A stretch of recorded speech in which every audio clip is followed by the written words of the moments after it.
Rena 5. Cool down to win. Oppo Reno 5, PUBG Mobile MENA Esports official designated smartphone.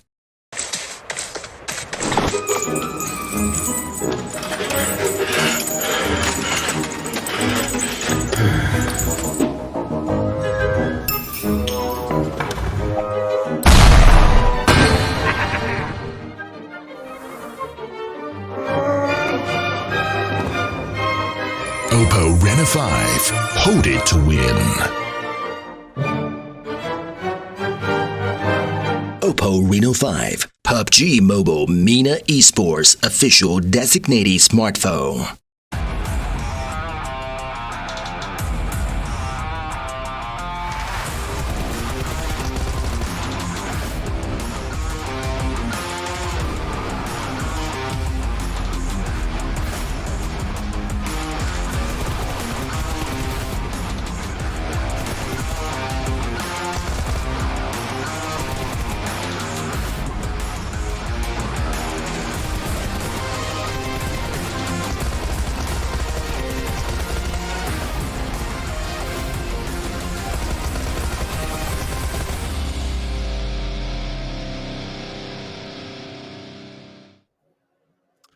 What's going on, guys, and welcome to the PUBG Mobile Club Open 2021 full split for the Africa region. My name is James Banks, and I am one of your commentators to take you through today. And the man alongside me, getting to enjoy all the action, watching all the madness unfold, is DK. We're getting the cast together for the first time. We're ready and waiting for this one. And, well, we know that there's been quite a lot of changes when it comes to this region, mate. Yeah, man, it's an honor to be here, and I gotta say, there's quite a few changes that we see actually coming in across the board. You know, we were looking into the teams that are going to be participating in this season of the PMCO Africa, and yeah, quite a few change up. We've got a few returning teams, and then also quite a few new additions coming into the season. Oh, yes, and it shows the strength of the region for sure. Now, for all of you guys at home, I'm just going to remind you that we are born to win as always, because this is the PMCO Africa Full Split, brought to you by Oppo. Get your gamer mode on with the much-loved Reno 5 series, because that's what it's all about. Now, we've got to start telling you about the event itself and everything that's going to be planned out throughout this. And, well, as always, we get our 4 games each day throughout it. So we got the groups and all that side of things. But DK, when it comes to it, right, when it comes to everything we're seeing here from these teams, what I want to see mostly is just amazing PUBG Mobile action as always. Yeah, and of course, leading up to this event, you know, a lot of the teams have been going out doing some hard grinding in preparation to come in here and, you know, just make the whole region proud. So I'm expecting some really strong PUBG to come out of the games, especially starting it off with today with our first initial match. Oh, yes, that's what it's all about. I'm going to get our producer to just run the next graphics, because I'm trying to hear him a little bit there, but he's just a tad quiet for me. But there we go. The point distribution is where we're starting with this one. 1 kill, 1 point, as always. This is a point system that everyone's going to be very familiar with. And, well, we see this throughout all the games, don't we, DK? That although you could be a team that maybe have to rack up a bunch of kills in there, if you don't find a balance between your points that you can grab through placements and the kills, you're very unlikely to make it through. Yeah, and I mean, this is quite important to see the teams perform strong, end up in those decent points. And, you know, as we've been seeing for quite some time now, we've got that 1 kill, 1 point. And that is so essential for teams to try and improve their standings on those leaderboards. And, I mean, we've seen quite a few teams be quite aggressive, step it up, just get down to business, get those kills on board. And accompanied with the kill points here and the point distribution, it makes for some really entertaining gameplay. Now let's take a look at the prize pool and what these guys are going for. And, well, it is a very healthy $30,000 prize pool for these guys. And on top of that, right, we have to mention for the first place team, DK, they get a slot at the EMEA Championship Season 2. And we know, right, the Africa region, it's got all these teams. It's got some dominant teams that can come out. This is vital in terms of leveling up the region, right? People getting to experience the fights against some of the teams around the world. Yeah, it makes for some really healthy competition, and having a nice prize pool like this is actually an increase from what we had in the first season. I mean, for the first season, first place walked away with $3,500, or was it $3,600? This time around, it has been increased all the way up onto 4,000. So really making it worthwhile for the teams to participate, regardless of where they place.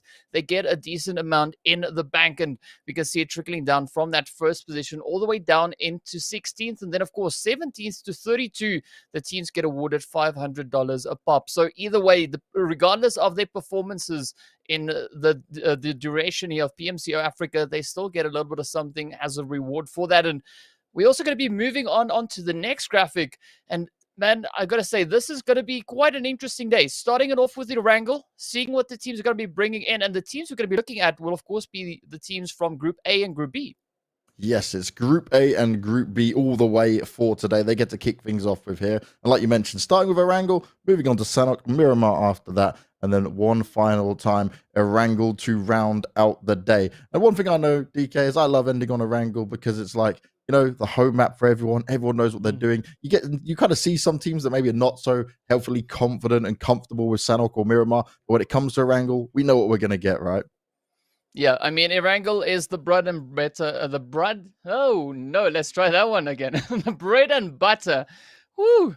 Tongue twisters coming through. It's the bread and butter of PUBG Mobile, but it's a good addition to have Sanhok and Miramar in there. I mean, it's a good build-up. The teams have that first map to kind of try and assess themselves, see how they measure up against the competition, move into Sanhok, move into Miramar, get a little bit of close quarter combat, a little bit more of that range assault, and then they can put that all back together once again as they move into that final Erangel match. Oh, yes, that's what it's all about. And the thing is here, right, you can look at maybe the first couple of days for the teams in here and you start to get a feel of what's going on. But it's not until we start to see all of the lobbies have played each other. Like you mentioned, we start today with A and B, tomorrow C and D. But then after that, we start to mix it up. Then we get a real feel for how much these teams and players know each other. Maybe we'll get some of the hot dropping in there. Maybe we see some respectful handshakes on, okay, look, we'll allow you to have your space. I always love that as well. It's always something that comes to my mind. It's like, okay, so if you know a team drops in your spot and you also want to drop in that spot when it comes to it, how do you try and do that? I like to go the more aggressive route, you know, like I'm going to bully you out of my spot and I want to hold on to it. But we know sometimes some teams can't get away with that. And it may be like, this might cost us too much and we need to play a little bit smarter and safe. How would you play it, DK? I got to go with you on the aggression. I mean, that for me is that's just how it is. You know, if you want the place, go and get it. Go out there, make it yours. Chase out who you need to chase out, even if you got to send them all the way back into the lobby. Get the job done. Take the compound, you know, and sit quite comfortably. Oh, yes, that's what I'm all for seeing. But I know some of these teams, they'll look at it and they'll be like, okay, you know what, I'll just wait a bit in here. But we've given you the intro. We've shown you how things are going to be going down. We're going to give you a quick break now. And then when we come back, we'll be getting ready for our first Erangel game. So make sure you go and grab a quick snack or drink or whatever else you need. And then you get yourself seated and ready for our opening games.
5. Cool down to win.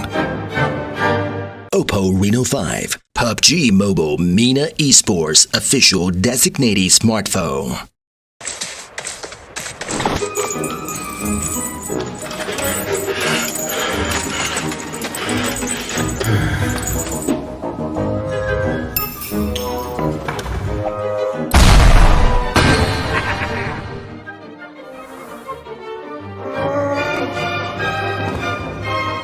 Oppo Reno 5. Hold it to win.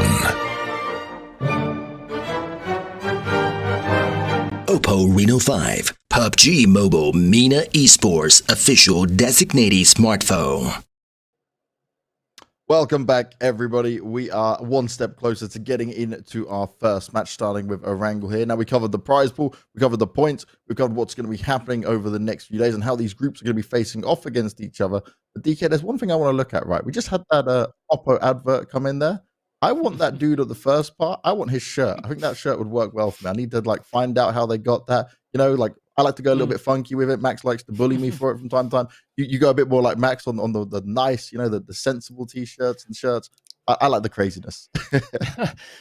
But I gotta say though, I mean, we've been watching these promo videos for the longest time, and these ones that we've got now, it is some of the most entertaining videos I've seen. It is so well put together, I gotta say. So, I mean, whoever came up with that idea, big ups, much respect for that. That is absolutely brilliant to watch. But yeah, man, I gotta say, as we get closer to this match, I'm expecting quite a bit of chaos to come in with today's games. You know, we've already got a little bit of a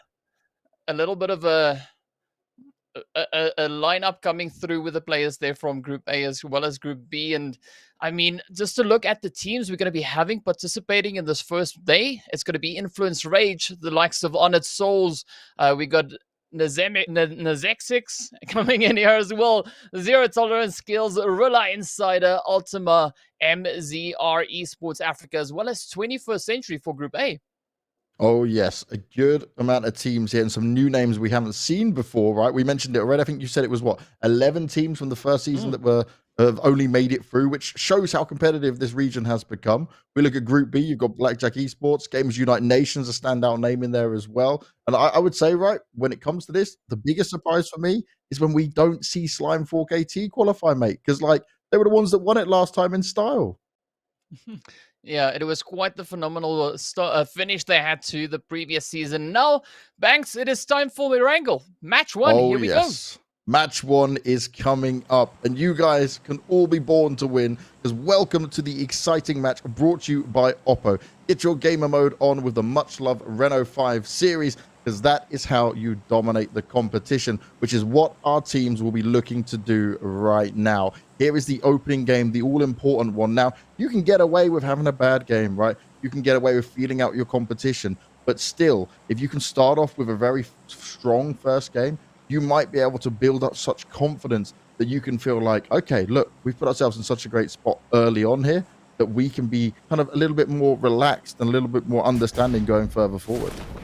Yeah, I mean, this is essentially the point where you want to try and lay that foundation for the coming days. Not only for the rest of today, but also for the coming days. Because the stronger start you can get, the less work is required as you move into those later days, trying to still qualify and move through into the next phase.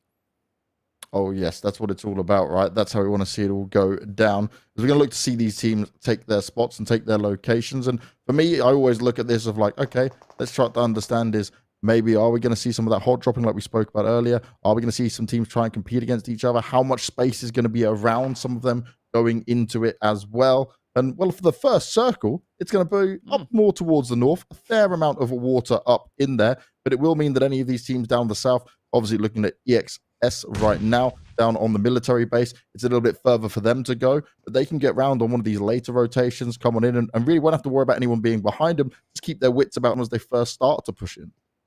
Yeah, it's definitely going to be interesting to see where the teams are going to be going. Obviously, you know, they are no strangers to each other. They've been playing, warming up, getting accustomed to each other over quite a few of the community matches and, you know, the preparation coming in to PMCO Africa itself. And got to say, though, the players there from Unique as well as Gamers Unite Nation dropping straight up in towards a little bit of a hard drop action. in towards Yasnaya. So good to see a slight bit of an aggressive start coming in.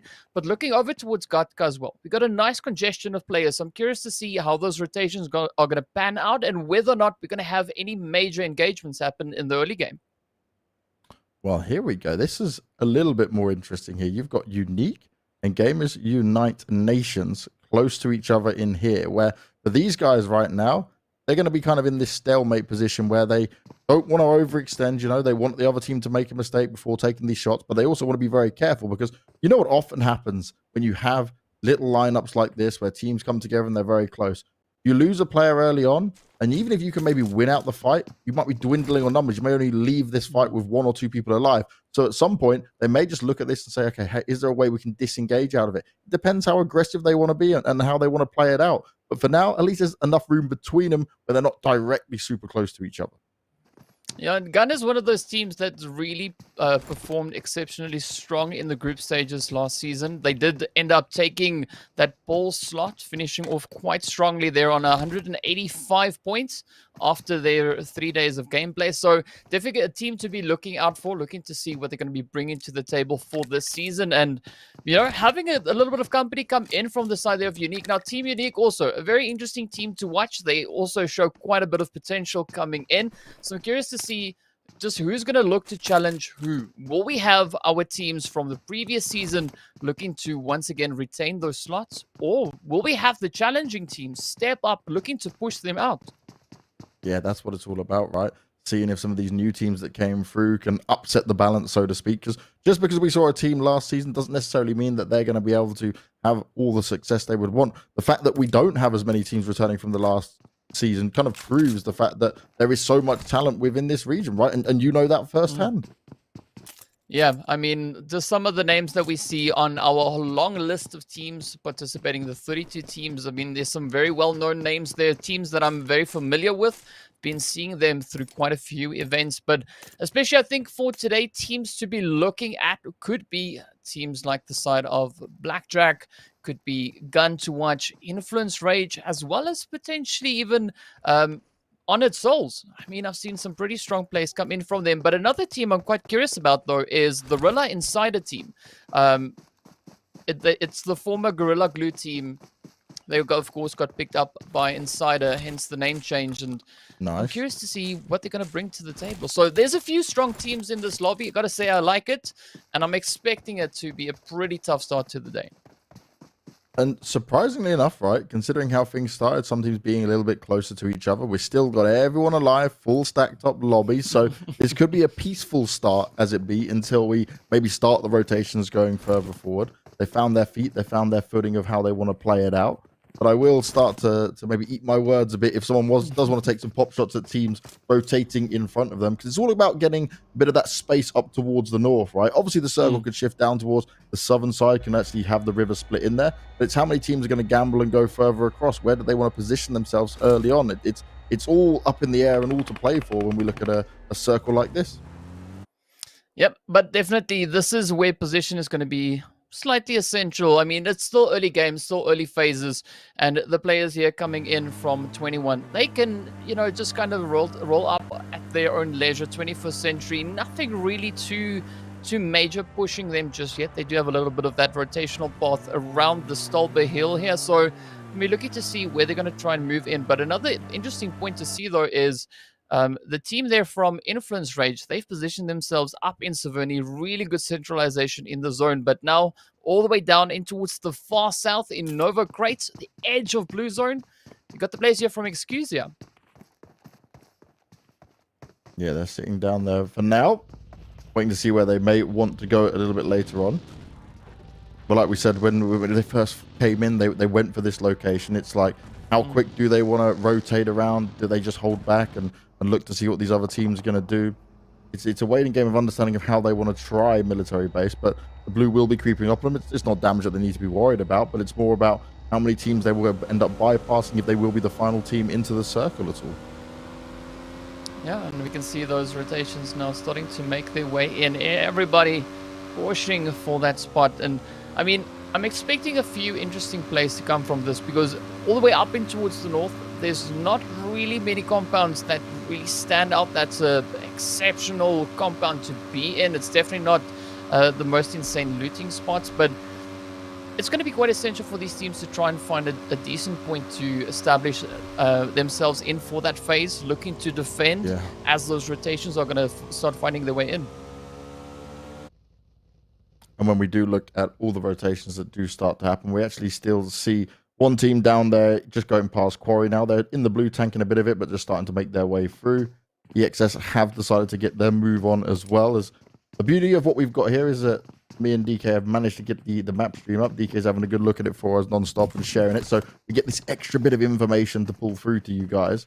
We can keep an eye on how it's all panning out. Right now, actually, though, the eastern side of the circle is very heavily contested. So more teams fighting out just towards the southern part of Stauber. They obviously come past Mansion and everything else and working their way in. But again, still we're in a position where we're not seeing shots, we're not seeing knocks or kills come through yet. Everyone's just kind of waiting it out, feeling out before they want to make their attack. Because the other thing they have to be concerned of is if you do start to attack early, maybe you alert others to your position, maybe you find yourself being kind of caught off guard in some ways that a third party might come through very early on.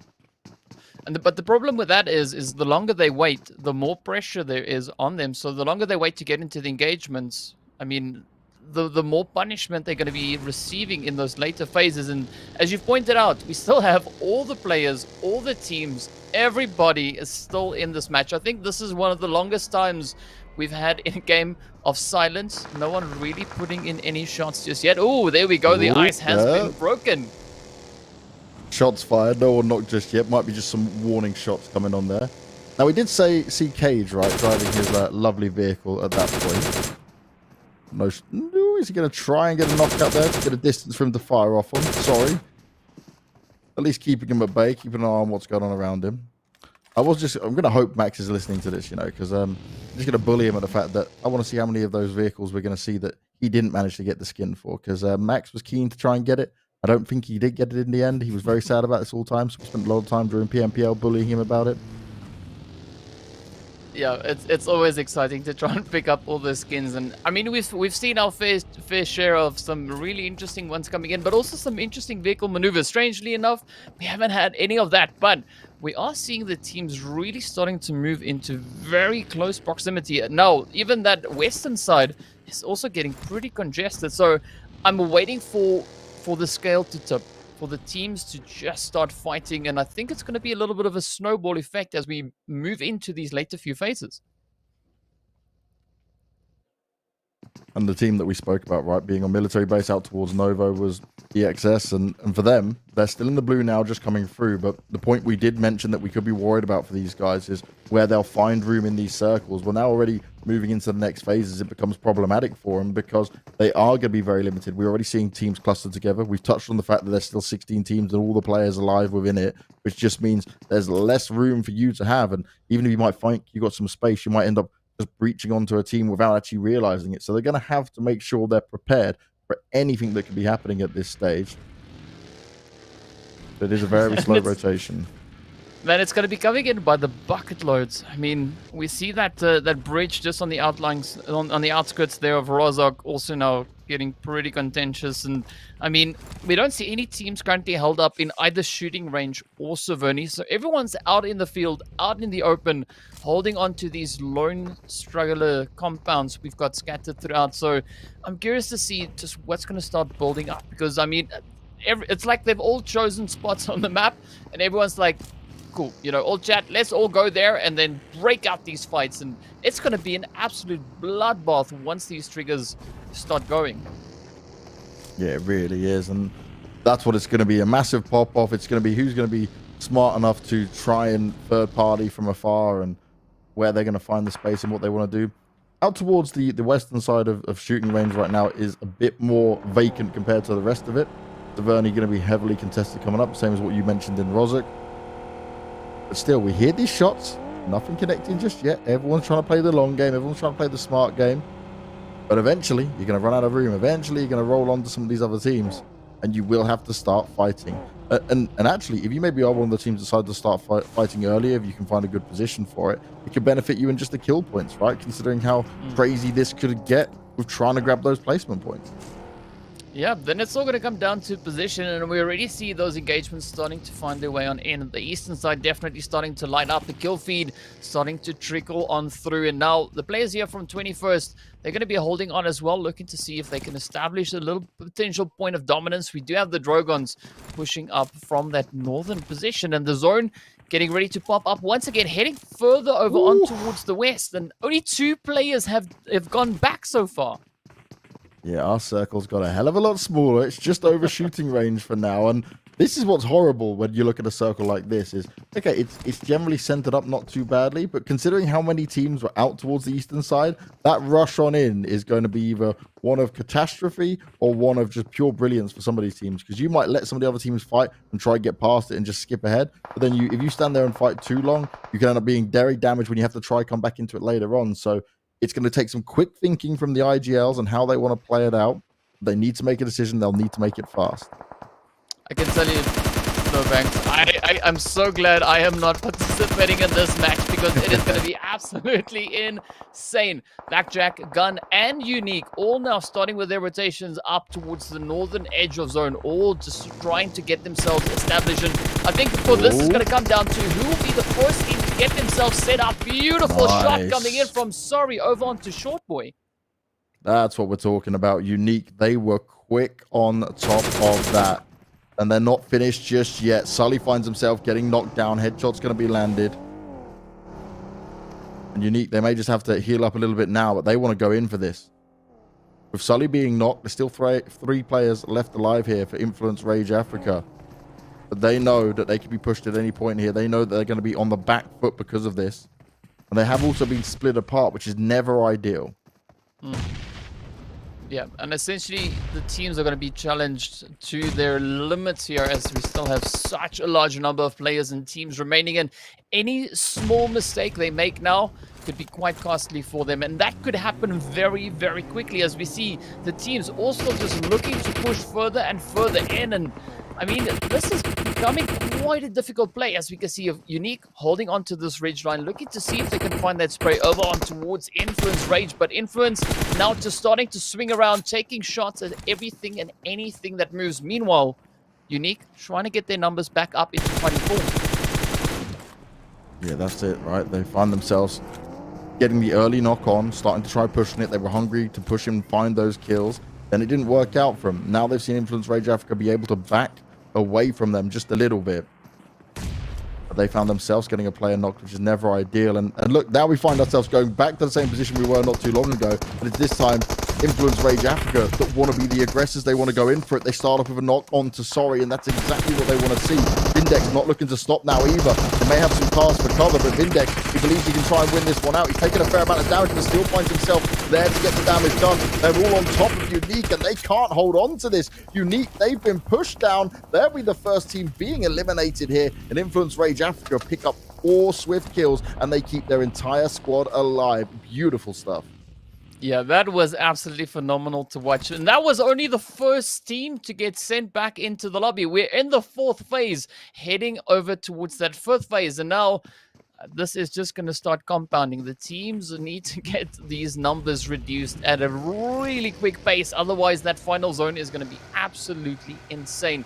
Meanwhile, the rotation's still heading up in towards that southern edge. Quite a few teams still on the outlying regions, not moving into a secure angle within the zone just yet. But I think the faster they can get themselves set up, the more they'll benefit once that rush starts to come in. Like we keep mentioning, little space left. Plenty of players alive. Only one team out of it. And 7-7 Stony here. He looks out towards that crate. He's just keeping his good eyes peeled to see, well, does anyone want to try poke me on this if I go for it? How much of a risk is this? It could massively benefit him if he is able to loot it up. But there's always a risk versus the reward on things like that. Now, 21st century, we keep coming back to these guys, and they find themselves in good spots. Find themselves able to hold on. It is now the edge of the circle, though. And they're probably just scouting ahead, looking as far as they can with their eyes to see what might be around them and how they want to play this out, as Skaya taking a nice amount of shots onto him here. Also trying to see if we can third party some of them away. They will find themselves another team going down. But I don't believe he picked up any kills off the back of it. But I gotta say though, I mean, looking at that map, the Drogons actually making a little bit of a brave move. They're moving into center zone. I'm curious to see whether or not they'll be able to hold onto that position. I mean, the players here also from Honored Souls trying to show a little bit of control in the south. It is a little bit of an interesting play they are coming into here, as we can see the players there from EXS position up ahead. Zelgodskaya, the go now just holding on, and man, I'm hoping to see these fights break out. For the moment, it's just a slow tap, but a nice 2-2 split actually coming in there for EXS, and Influence Rage continuing their efforts now up in towards the north, looking to move in. But right here alongside them, the players from MZR holding tight. Not looking to give up just yet. They are so close to that zone. Just need to push that little bit further to make it all the way in. And I mean, but the western front of this match is really starting to get pretty crazy. Influence also now just fishing for some hits.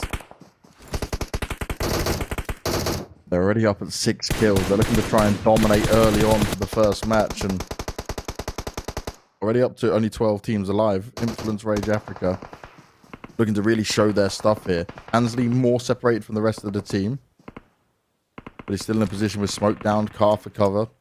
It's not the end of the world for him here.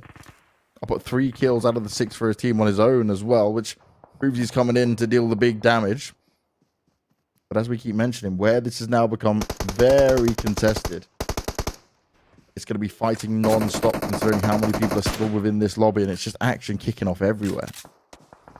Yeah, and we see the players here from Blackjack now managing to get the res up, bringing their numbers back onto 4. Gun holding up right there alongside them, and this could be a nice play for them. Gun have a decent position within the zone, but they don't really have much numbers left working out in their favor. They only essentially have Plaza as well as Bounds remaining, so 2 players left for the side of Gun. It's going to be quite a bit of a tall order, quite a bit of fighting that they could potentially be looking to do, but they are quite safe in the trench. This crash site for the plane has been quite beneficial for several teams in past matches, so I'm curious to see though how they're going to try and utilize this, use it to their advantage, and potentially make quite a bit of a stand from that point. And now, ooh, up comes the rushes. You can see the players there from 21st Century coming straight into zone, moving over on towards the players from Influence Rage. Drogons holding on to center position. MZR still trying to push in. Gun just getting down, trying to stay hidden as long as they can. BJE also still continuing to push up. This is where it's going to get absolutely crazy. It has been the story of the eastern side of how many teams have been hanging out there. As the new circle popped, we saw that Influence Rage Africa did slightly benefit for them, not too far for them to travel in, and they're looking to do more damage, pick up more kills here, and they still haven't taken a casualty yet. They're able to pick teams off from afar without being too heavily contested, and they're looking to do more and more damage. Ultima's going to be the next team being eliminated and taken out here. Nades going up, trying to see if we can catch anyone out there in the smoke as well, and do as much damage as possible, while also taking a further few shots. But he is kind of down on his own here, which he does need to be careful of. It's not going to be easy at all for him, because the moment he steps up, he'll be exposed and they'll all be around him. But we are seeing tons of teams start to drop off one by one now, and this is where the carnage begins. Yeah, and with that now, we've moved into our final 10 teams coming into our 5th phase, about to hit that 6th phase. Aphelion Apex holding on to that southeastern side, looking to set up that anchor point. It is going to be quite the tall order for Stony, as Kage is his only companion, really, as the rest of the team have either been knocked out or been sent back into lobby. But now up comes the fight between Blackjack and Gun. We can see Pounds and Plaza holding in the trench, hiding in that smoke, but Zane and Vile trying to get those grenades in. They're looking to find that opening, but also they're looking to push in, as it is still a point of contention here. The teams now, I mean, fighting out in the open, just on the edge of this cliff. It's going to be a really trying angle to try and bring in, and of course, the shots are finding their way through. Rilla inside and are also getting eliminated. 9 teams remain, 28 players alive. Influence Rage Africa still patrolling the northeastern side of the circle of how it all goes down. Aphelion Apex, they want to try and push over on this, but they don't want to overextend and leave themselves too far exposed. They know there's some players below them, but if they go for it, this could happen. A side swipe comes through. Stoney needs to react, but he doesn't have much health either. His teammate's been taken out, and now he's in a very tough situation to fight from.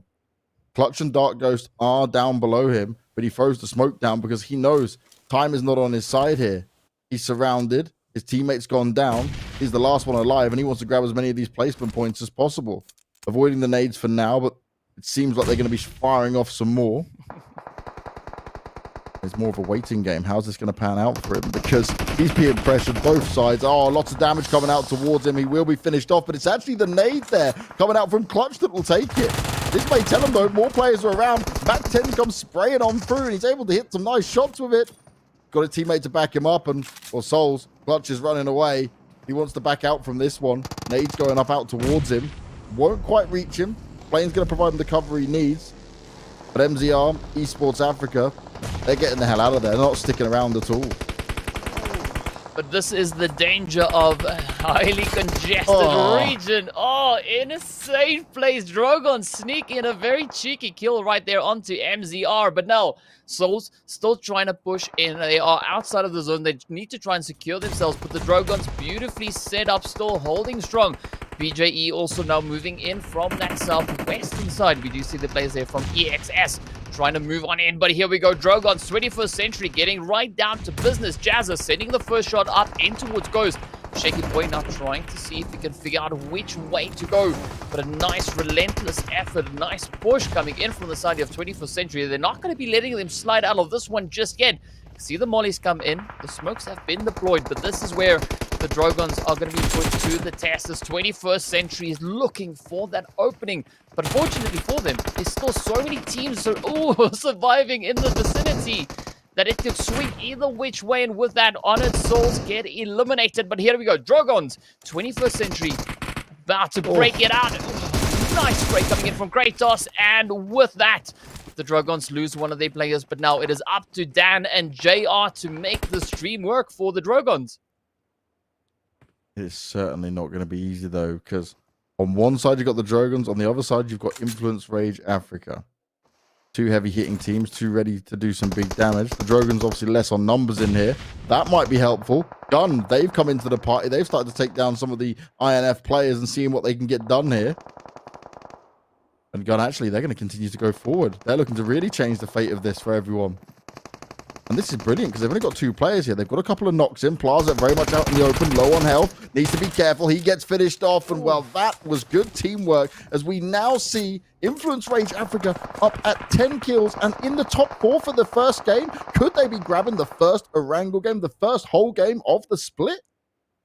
Man, they are definitely in the running for that. If they continue with the efforts, they're going to be looking absolutely amazing. But even the side here of EXS sitting strong there on the 8 kills. They still have the numbers. BJE also sitting on 8 kills a pop. So definitely some pretty high kill counts coming in here. So curious to see which of these final 4 teams will be the team to clutch it out. Because, I mean, it is between Influence Rage, Blackjack, as well as the Drogons. And then, of course, the players here from EXS. So some strong hard hitters, as you've mentioned before, making it all the way in, but a really phenomenal performance actually coming in from the Dragons.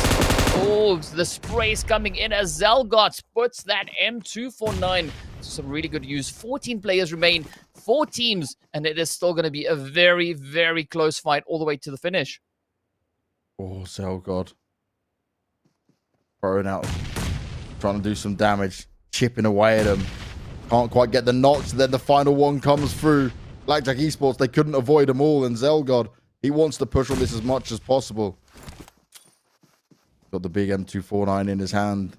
Makes a lot of noise. It causes a lot of pain. And it becomes very problematic as we're now seeing INF come onto the Drogons. There's only 2 of them alive and they've locked themselves in. They try to fire it out. Dan looking to try and push through the smoke, but he's surrounded. He's overwhelmed. And the Drogons, well, they may be able to try and get a knock. Not even that. They just find themselves going down. And INF, the teamwork right now, the decision-making on this is absolutely brilliant. And if they let the other 2 teams fight off for a bit, they may be able to jump on top of it. They've got a good position in the northern side of the circle. They're looking down on the rest of the teams there. This could be a game that they could lock into, especially as Blackjack Esports and EXS, they just keep fighting back and forth a little bit, having pokes at each other. Man, this is going to be...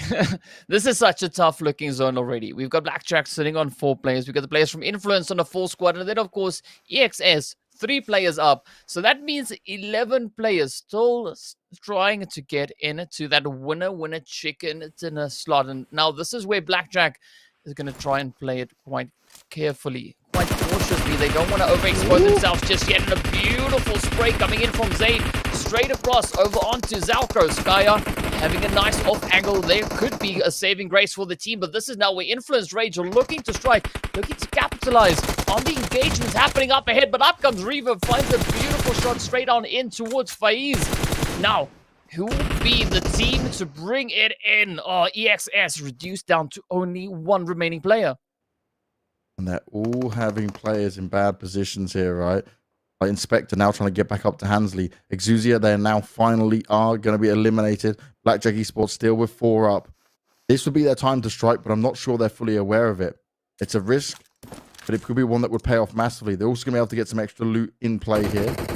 They can get Inspector up. INF can have a good fight on their hands, but with Sully going down as well, another not going through. Blackjack Esports are looking to try and steal this one away. Bindex spraying on through, but he gives his position away, and they're putting the hurt onto INF right now. Blackjack Esports looking to take the win. They grab the chicken dinner. Plenty of kills alongside it. An absolutely solid performance from them. And this game really looked like it was in the hands of INF from start to finish. But Blackjack, they held strong at the end, fought from the lower ground, pushed on up. And look at Reverb.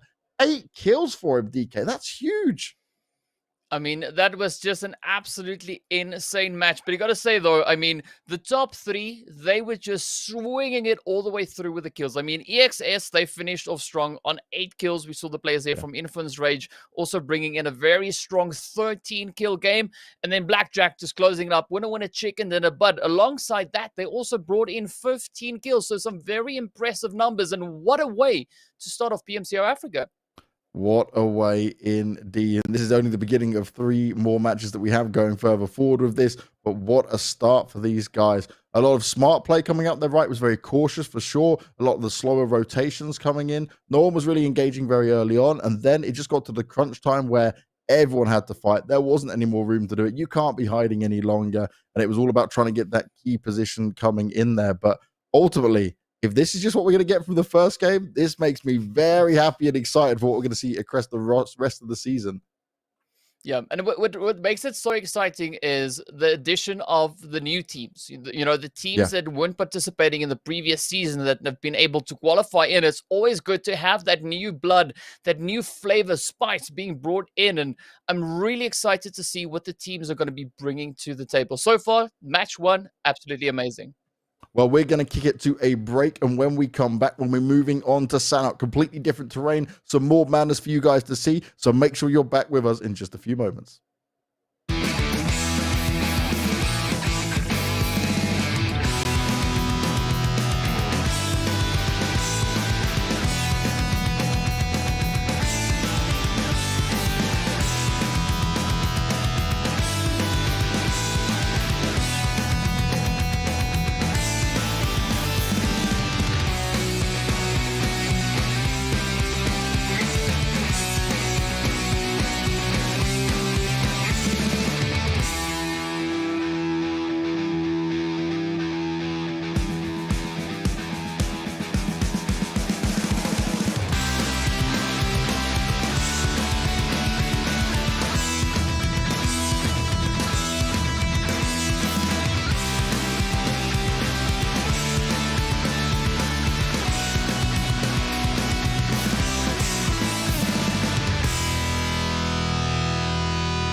5. Cool down to win. Oppo Reno 5, PUBG Mobile MENA Esports official designated smartphone.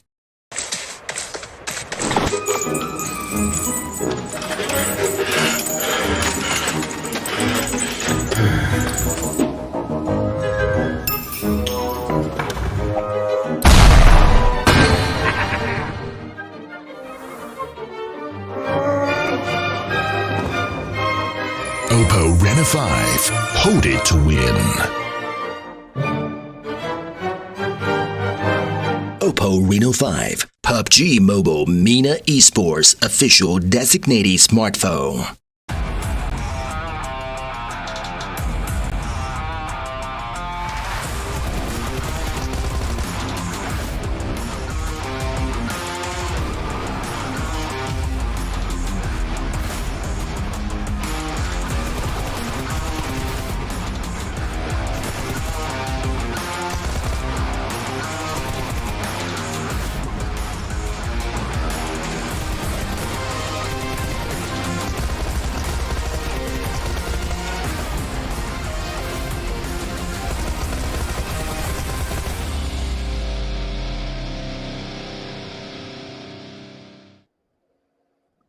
Welcome back to the PMCO Africa full split, and my oh my, Erangel started off strong. Some teams coming in very heavy hitting, plenty of kills alongside the placement points of it. But we looked at Influence Rage Africa, looking like they might be in a good position to get it done, DK. But it was Blackjack Esports that managed to steal that one away, and a 30-point game. Not bad to kick it all off with.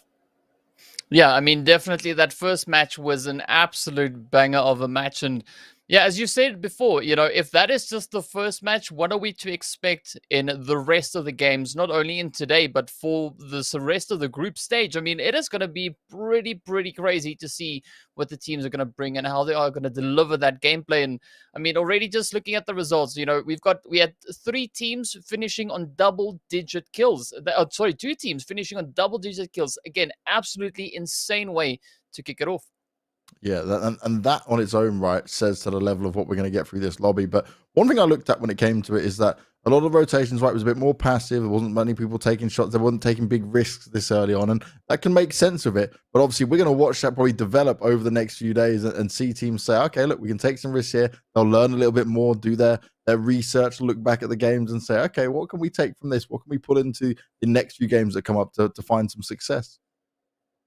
But what's quite exciting also is the teams, they're really bringing it. So I mean, even if the teams have competed against each other in smaller events or whatever the case is, that's not necessarily a clear indication of what to expect moving in towards PMCO. Because now we come in, some of these teams, they just started off absolutely just swinging it all the way they can, and I mean, potentially they're starting to try and bring in a little bit of a dominance, trying to get themselves set up early enough on that leaderboard so they don't have to work as hard going into those final few days, because then it's essentially just a situation of, doing a few little tweaks, just kind of clearing it up, neatening it up as they move in. And it's actually a little bit of an easy approach then.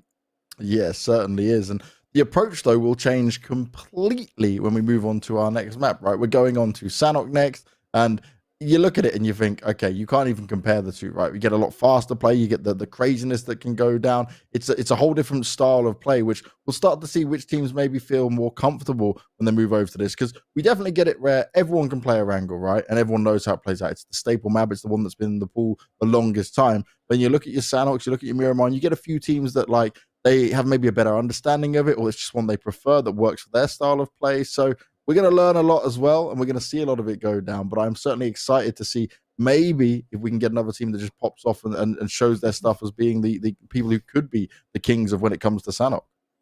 Yeah, I mean, there's definitely a great possibility for that. And what I like so much about the Sanhok map is not only is it really forcing the players to get into that close quarter fight and engagements, but also they get punished much easier if they make any mistakes. So if there's anything wrong, something they need to work on, it is definitely going to be pointed out when coming in towards Sanhok. So I'm excited to see what the teams are going to bring in. And as you said, maybe we could have another team popping off and claiming that winner chicken dinner. Yeah, I'm going to go down for everyone watching. I'm going to go down the points that we've got here. So obviously we touched on Blackjack Esports. It was 30. Influence Rage Africa had 25. Exusia came in with 18. The Drogans 15. Then it starts to dwindle down in numbers. You mentioned right about double digits for a lot of these guys in here. 21st Century walked away as 6. Games Unite Nations 6. Affiliate Apex 5. MZR Esports 4. Honored Souls Africa 3. Rilla Insider 2. And it just goes down to 2s and 1s. Only 2 teams managed to walk away with 0 points, Ray's Clan and Somalia. Not the ideal start from, but you can just kind of brush it off and you say, all right, we didn't get going. We didn't get our time to shine. Let's look at the next ones we've got and see how it all pans out. But we're almost ready to fly in. It is Sanhok, like we've been mentioning. Right now, it's still all up in there. It's all to play for. It's only the second game. So let's start that plane. Let's find our way in. And let's make sure that we are born to win. As welcome to another exciting match brought to you by Oppo. Get your gamer mode on with the much-loved Reno 5 series. The phone that's on your screens now. The phone that you want to grab yourself if you want to take some big wins. And maybe, we'll be covering some up-and-coming players who grab themselves that phone in future PMCO Africa events.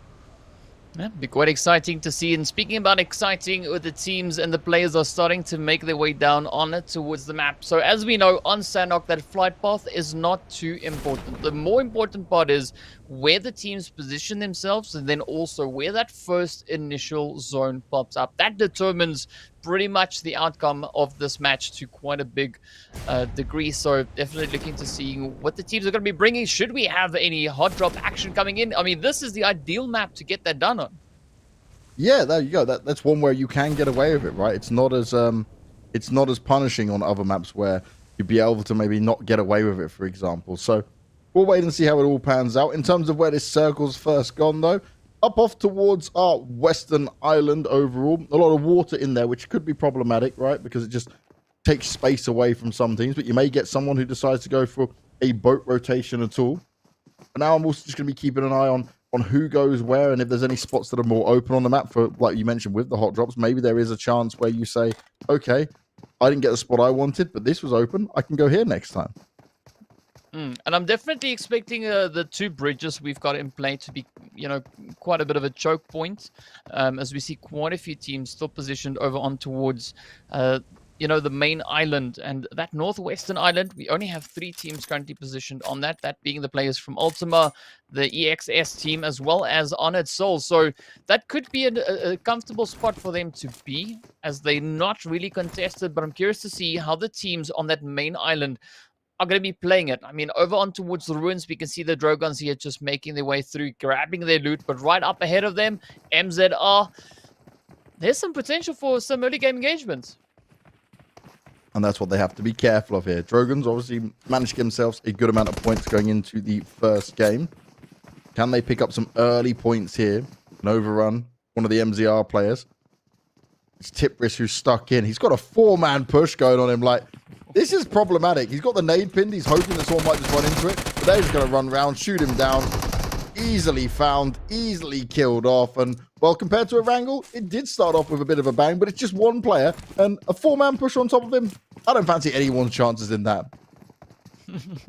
I mean, of course, Dan the man and putting the shot straight on through, but here comes a little bit of a retaliation, a little bit of justice, as MZR now look to, get a little bit of repayment for their teammate getting taken down with a 4-man rush. Dan taking quite a bit of punishment in that engagement, getting knocked.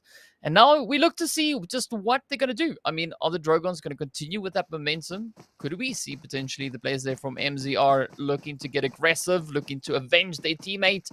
Currently, a little bit of a repositioning coming here from IBX, but definitely a bit of potential still. Something certainly to keep an eye on. He's trying to see if he can get a little bit more room to look at. He needs to be careful that the side swipe doesn't come in there if someone doesn't try to push around him. You see Ghost, he's gone for a slightly different position to where the rest of his team are. The rest of MZR has joined up here. And what MZR has to really realize is, do we really want to stay here for too long and commit to this where it could really bite us and we get taken out? Because we're fighting an uphill battle in the sense that we don't have the numbers in this one. And it really would rely on some mistakes also to come out from Drogons for them to try and capitalize on it.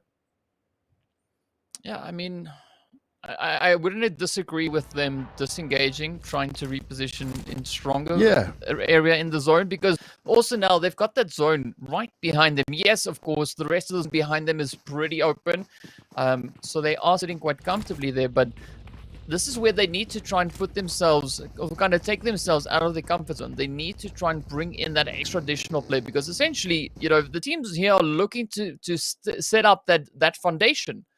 And this is the best time to get it done. The early game, day one, match two, go out, get the points, get yourself established, and set up that foundation. Yeah, that's what it's all about, right? Especially if you're the groups that obviously it's A and B playing today, C and D are playing tomorrow. But the beauty is, and I hope some of the people in chat right now are players from Group C and D, so they should be looking at this and trying to get some extra research done, find where teams go, maybe how they want to play. Because right now, Rays, who did go out with 0 points in the opening game, going to find themselves already into a bit of an engagement. It's Unique is going to push on them. Certain team that we saw in Erangel to get aggressive early on, like to try and take these fights. Gets the spot, gets the drop on him, does able to tag him up a little bit, but can't quite get the kill. Pushing straight out into it, and although he tries to hit the floor, no cover fire from his teammates is there to help it out. And Unique, they're going to start strong once again, at least with the knock.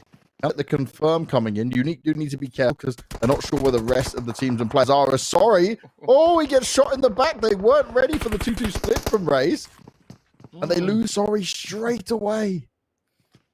Hey man, that is an unfortunate position, but you know, over on Erangel, both these teams had a really early kind of finish with regards to positioning where they ranked in that particular match. So hopefully this match, it could be a little bit of an improvement. Already the players here from Rays, they are going to be looking to do exactly that, applying the pressure now on towards Unique, putting them on a slight bit of a back foot. But I'm liking this approach coming in from the Rays clan. They really just starting to circle the players here from Unique, taking up those angles, looking to see if they can find any of those vulnerabilities, those weak points, and potentially apply a little bit of pressure there. Yeah, and that's a smart play to try and do, especially considering you are also split up. You've got Unique locked down and pinned into a spot, which is fine. You can try and fight them there, but you're also trying to keep your other teammate alive, who is further split away from you guys. If he gets pushed, if they find onto him, then it's going to be very problematic for Rays to try and deal with it. So patrolling the area, trying to see a good vantage point to also make sure they can see him and understand what's going on. They want to make sure they can keep Lucas alive and try and get him out of there. It's going to be absolutely essential if they're looking to continue the roll all the way up in towards those later phases. And now, Aqua, I'm keeping a very watchful eye on his teammate, but he should be watching the opposing team. I mean, it's good to have that awareness, knowing where your teammates are, and, you know, if they come under some pressure that you could potentially look to alleviate that. But, yeah. I thought that was bang on him. I thought I was going to get the knock. There's a hell of a lot of damage. He's going to go straight in and heal himself up, but he does have the cover fire. You mentioned it, right? Aqua there looking down onto it. Lucas still looking to take some extra shots in here. Is he going to have a chance of it?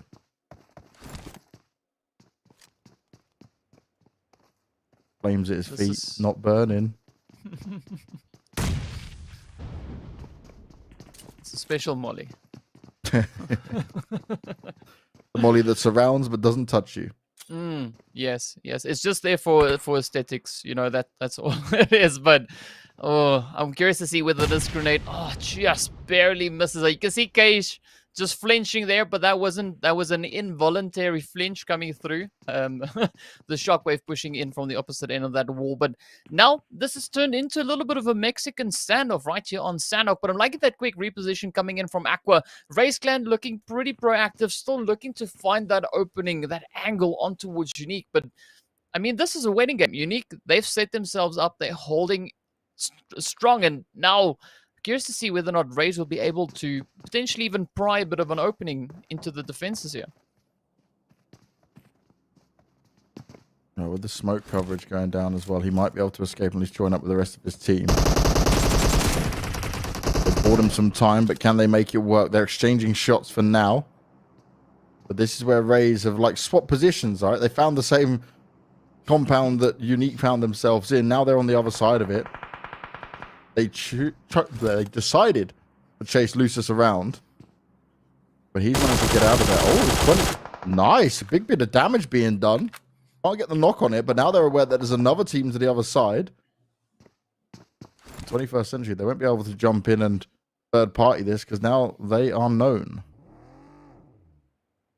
But it's quite a cheeky approach coming in from 21st Century. Just utilizing the fact that Unique and the players here from Race Clan are caught up in this engagement, looking to capitalize on that, repositioning themselves. But now, of course, 21st Century can see that there's not really much coming from this engagement just yet. So ideally, they would look to reposition over on towards the northwestern zone as the map. The zone has shifted up once again, continuing over in towards northwest. And I mean, this is where Honored Souls, EXS, as well as the players from Zero Tolerance Skill and then also Ultima find themselves in a fairly decent position. But now still, you know, Unique and Raze, they need to kind of wrap this fight up.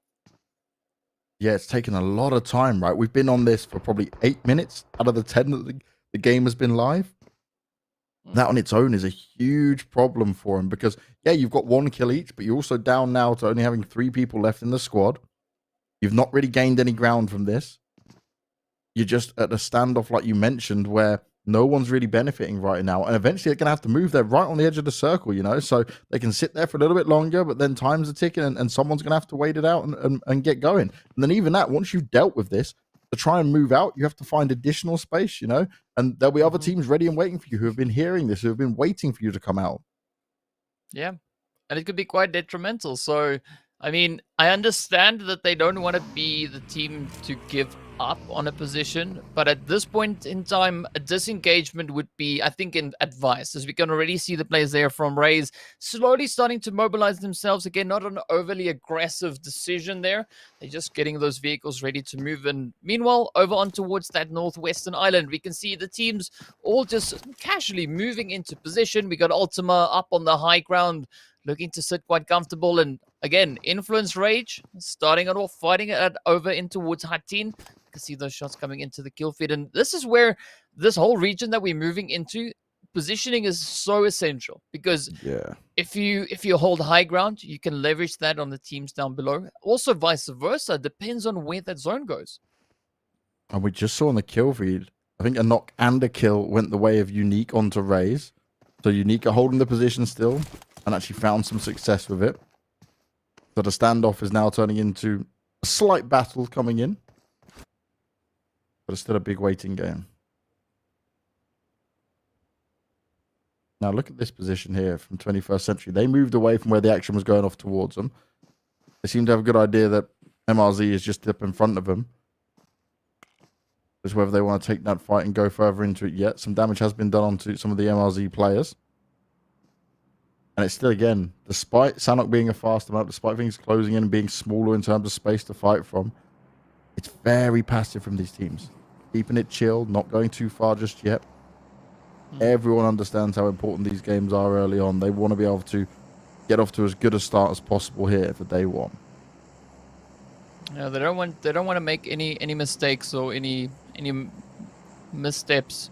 And I mean, that blue zone is slowly making its way through, but I just noticed we see the players there from Ophelia and Apex all the way up in the north, coming in with a little bit of a botation, trying to evade the rest of the team. So that could actually be quite a big brain play, depending on where this next zone is going to be going. But yep. Oh dear, this is going to get chaotic to say the least.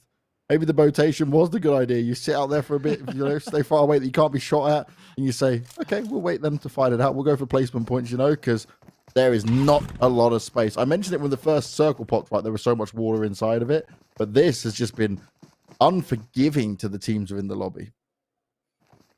Yeah, I mean, I'm liking the zone shifting continuously up in towards that northwestern side, really forcing the hands of the teams. As we've seen now, they're all coming in with a little bit more of a calculated approach. They don't want to be overly aggressive, don't want to find themselves in any vulnerable positions. But as we get closer to those to that 9th phase, potentially even 8th phase, you're going to be seeing the teams starting to dial up that aggression as they are being forced closer and closer together. And speaking of which, here we go, 21st Century now getting right down to business, taking the engagement here with the players there from Mezex. Now, 21st reduced down to Pharaoh. A lot of pressure riding on his shoulders because they don't want to be the first team getting sent back into the lobby. We did see, of course, a really strong play coming in, but will we now have that continuation? 21st Century sitting up in 5th place. Will they be able to hold on? No, Mezexis sending them right back. Well, that's a difficult name. It's certainly not an easy team name to say, but Mezexis, they walk away with 3 kills off the back of that. Everyone's still alive. They can get the revives on. Okay, it's a bit of tick damage coming in there, but they'll be able to find their way back in. And that's a battle that's going to benefit them at least in the kill points for now. But it's going to also benefit them when they try to push in and stay alive for these further placement points. As Affiliate Apex, we touched on the fact that they had a rotation going on. They've actually got themselves onto land. They've got themselves nice and dry now. INF haven't decided to challenge them just yet, but probably well aware that they did come across because they were just sat towards Harting at the time. And Aphelion, they're now just checking out, looking up high. Some shots being taken. Cage is actually going to get the knock onto Hansel. It's straight in for the kill as well. They're not messing about with it as the Drogons. Well, we've seen that they love to fight. They did very well in the first game. They're looking to continue that here on Sanhok. 2 players maybe knocked down, but they've at least cleared up the opponents around them. I'm not a big fan of them reviving like this with no smokes down very much in the open because they can be seen from where they are. And it's Blackjack Esports that was trying to have a look at them as well as other teams. So they've heard the shots. They're scouting out towards them. There you go. Now you see a smoke down on top of it. I'm like that. That makes you feel a little bit better about it all. I always hate, when you see like the revives going down the open, you think, oh no, at any point, someone could just be spotting from far away. Tap, tap. And you haven't got much health anyway. You will have to run after that. Yeah. I mean, it's always interesting to see, what the teams play. But I guess every situation kind of has its most ideal thing that happens, and then just kind of what happens in the heat of the moment. And now, speaking about heat of the moment, that zone is about to pop up once again. It continues to stay on that coastline, and I don't know if Gun is going to be able to pull off that boat maneuver because they've got a cliffside up ahead of them, and I don't see any easy access back onto land there. Yeah, this is troublesome for them. They thought the rotation was great to start off with. Maybe they just play the long game and they don't even go in for the fight. They just sit back. But still, the fact that there's about 30% of that circle, including the water, does make it difficult for a lot of these teams. Somalia, next team to go down. They also finished with 0 points in the previous match. Not sure how many they got with this one, but going down early like that is less than ideal for them. So the fate didn't change for them so far here on Sanhok. Now they got 1 point. So they'll have something by their name at least, It's not completely the end of the world, but 2 games in, day 1, 1 point. You start to think, okay, this isn't great, but, we can try and come back. Maybe Miramar's where they can shine. It's obviously the map that's coming up next, going into match 3. But for now, we've still got 41 players alive, but only 14 teams up in it. And a very small circle, a very dangerous ground to fight from. And this is now where we'll start to see chaos begin to ensue onto everyone within the lobby. Yeah, it's going to be crazy, but I'm quite surprised there at the performance of the Dragons. Already 5 kills on board. Really, really decent match for them so far. So hopefully they'll be able to continue with that momentum pushing into these later games. But for now, this match, is going to be absolutely insane. Aphelion Apex right here alongside INF. Going to be looking to hold on to this northern region. They still need to try and secure that position within the zone. But it is still going to be quite a bit of a fight. 13 teams remain, 38 players. Race Clan gets eliminated. But with that also, we do see Blackjack, our winner, chicken dinner winners from the previous round, getting eliminated in that 13th slot. So quite the turn of events we have in this round. That is not a position they would be wanting to be going down on, but this is a very difficult map to find consistency and to find good form, especially when the circles are as tough as this. Aphelion Apex already up at 2 kills. They had rotation has worked out. They've been taking this fight onto INF, and so far so good for them. But how much more can they try and get done? None of their players are down and bleeding out just yet. And poor INF, while they were able to patrol a lot of Harting, as the rotations come through, I don't think they've just been ready for the fight that's been taken out towards them. Yeah, it's going to be a pretty tough one. I mean, this is definitely quite the opposite of what we had in our first match. But a good rotation coming in there from Aphelion Apex, looking to just get ahead of that zone. But now, look at that phase, shifting all the way down into the south there. Really making the teams work for this position. And this is where I'm looking to the players there from Drogons as well as EXS rather, positioned over in towards Camp Alpha. They're so close to zone, but it's going to be a very treacherous kind of stretch there to try and cross to get back up into the zone. Meanwhile, we see quite a few players actually opting down into the drink. Oh, yes. They've gone for a long potential swim to try and grab out some of these placement points. I think all of Gun are down there right now because we saw them on the boatation, right? So they didn't make their way. And you pointed out that if they were going to try and get into it, they would have just been hitting a wall, a cliff for them that they can't climb. As Drogans, some more shots coming out towards them, but they're going to start with a knock onto Zelkro. It's going to be a hard battle for them to take out in the open. They've got some nice cover to try and hide behind. Dan opting to jump into the car. I would be very careful of that, the amount of bullets that come out towards you, but I know you want to try and escape. Skater's going to look for it. He hears it. They decide to jump out. They're running across. Skater's got good eyes on what's going on, but more bullets come out towards him. They're going to be eliminated. And Drogans, 5 kills now, got themselves into the top 10 as well. But as everyone tries to work their way up the hill, they're just having to stop, take a bit of damage from the blue, fire back, more shots coming out towards them. This is treacherous. Absolutely brutal play coming in. The players here from Honored Souls now trying to just stay ahead, but also trying to gatekeep the zone at the same time. Ultima being also one of those teams looking to move in right up ahead of them. We do see the players there from the Insiders now just trying to get themselves set up within that zone, but it is going to be absolutely brutal as Espada gets taken right on down to the play zone. Being absolutely brutal. 9 teams remain, 21 players still alive. We've only got 2 players currently positioned within the zone. The rest of the teams hugging the edge. You can see that kill feed now just being lit on fire. Now it is up to Steph and Pablo there to try and make a bit of a play for Ultima, but a beautiful shot coming in from Dark Ghost, shooting Pablo in the back. Now, I mean, this could still be anyone's game. Yeah, this is wide open. I'm trying to see, based on where the circle is now, on whether the teams and players that are in the water even have a way up. I feel like they are completely out of it. I don't think there's any circle coverage in there for them to get safety with. I mean, oh, yeah. look at them. They're just like, well, we'll die eventually, but as more people die around us, we'll grab some placement points. That's all we can hope for at this point. Oh, that is a big feels bad. But either way now, the players here from Rilla Insider, they're going to be looking to dominate inside the zone as they do have a beautiful position. Fairly spread out, though. We do have Trip positioned all the way over in towards that northwestern side. And then, of course, well, we have Zeke. Oh, no. As well as J Roller in the south. But, oh, man, the casualty is coming through. Zeke now steps up, finds a beautiful spray onto Dan. Easy kill there for Zeke as well. He saw it from around the side. Dan had no idea what was going to hit him. J Roller's coming up alongside him, which means JR here, he is going to heal up as much as possible. The heal strat is in full effect, but he hasn't got many of these meds, you know. He's not going to be able to stand there for too long. Nice nade comes out from Steph, I believe, that did some damage onto Zeke. So Steph's aware, at least, of where Zeke's sat. Painkiller's going to be popped as well. Another nade goes out, and Steph throwing him forward, knocking him down.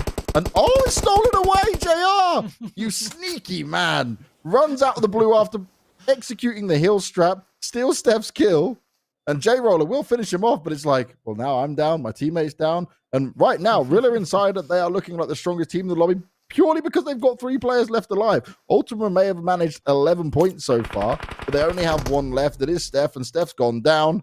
Game has ended. Rilla managed to take the win. Very good from them, and it's a 25-point game for them. 21 for Ultima as well. Gamers Unite Nations getting the 14s alongside Drogans, and Affiliate Apex will walk away with 8 at the very end of that. A crazy Sanhok game. Very interesting circles there, DK, and certainly not easy for these teams to deal with. There was so much water in it from start to finish. Yeah, but of course, you know, this is what makes Sanhok so exciting. So aside from the fact that the teams are being forced into that CQC action, that zone is unpredictable. Yeah. We've got a lot more stability on a map, say, for instance, like Erangel, where, you know, you could have that first initial aggressive shift, and then it kind of just goes a little bit passive from that point. But Sanhok is relentless. It really puts the teams to the test. And, I mean, this was a fairly decent match. So well done, well played there to the players from Rilla Insider. Absolutely beautiful chicken dinner.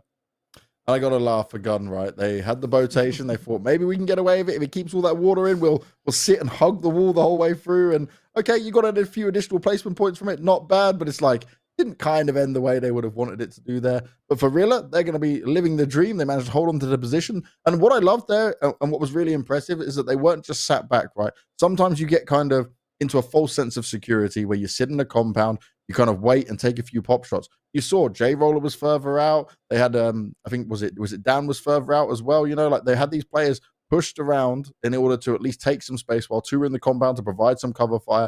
It was a nice split going on. And they were trying to pick up as many kills as possible before the game ended, which is why they ended with a 25-point win, despite how mad it all was. Yeah, I mean, some pretty impressive players we saw once again coming into this match. And I got to point it out, though, I mean, the Drogons also, again, continuing with their effort, good consistency, not finding the third place, but finishing in fourth. So a very surprising turn of events coming in from Drogons. As I know that they've had a little bit of a rough patch, but it's good to see, you know, them really coming strong into PMCO. So I'm really looking forward to seeing what they're going to be presenting as they go through the rest of the days. And I'm looking forward to seeing our next match. We're moving to Miramar next, my favorite when it comes to playing PUBG Mobile. Let's see how these teams will do it, but we just got to take a short break, so stick with us. We'll come back soon.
Rena 5. Cool down to win.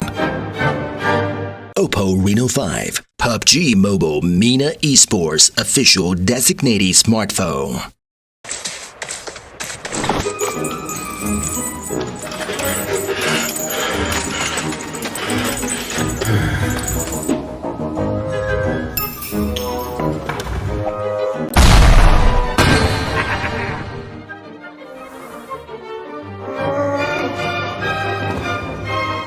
Oppo Rena 5. Hold it to win. Oppo Reno 5, PUBG Mobile MENA Esports official designated smartphone.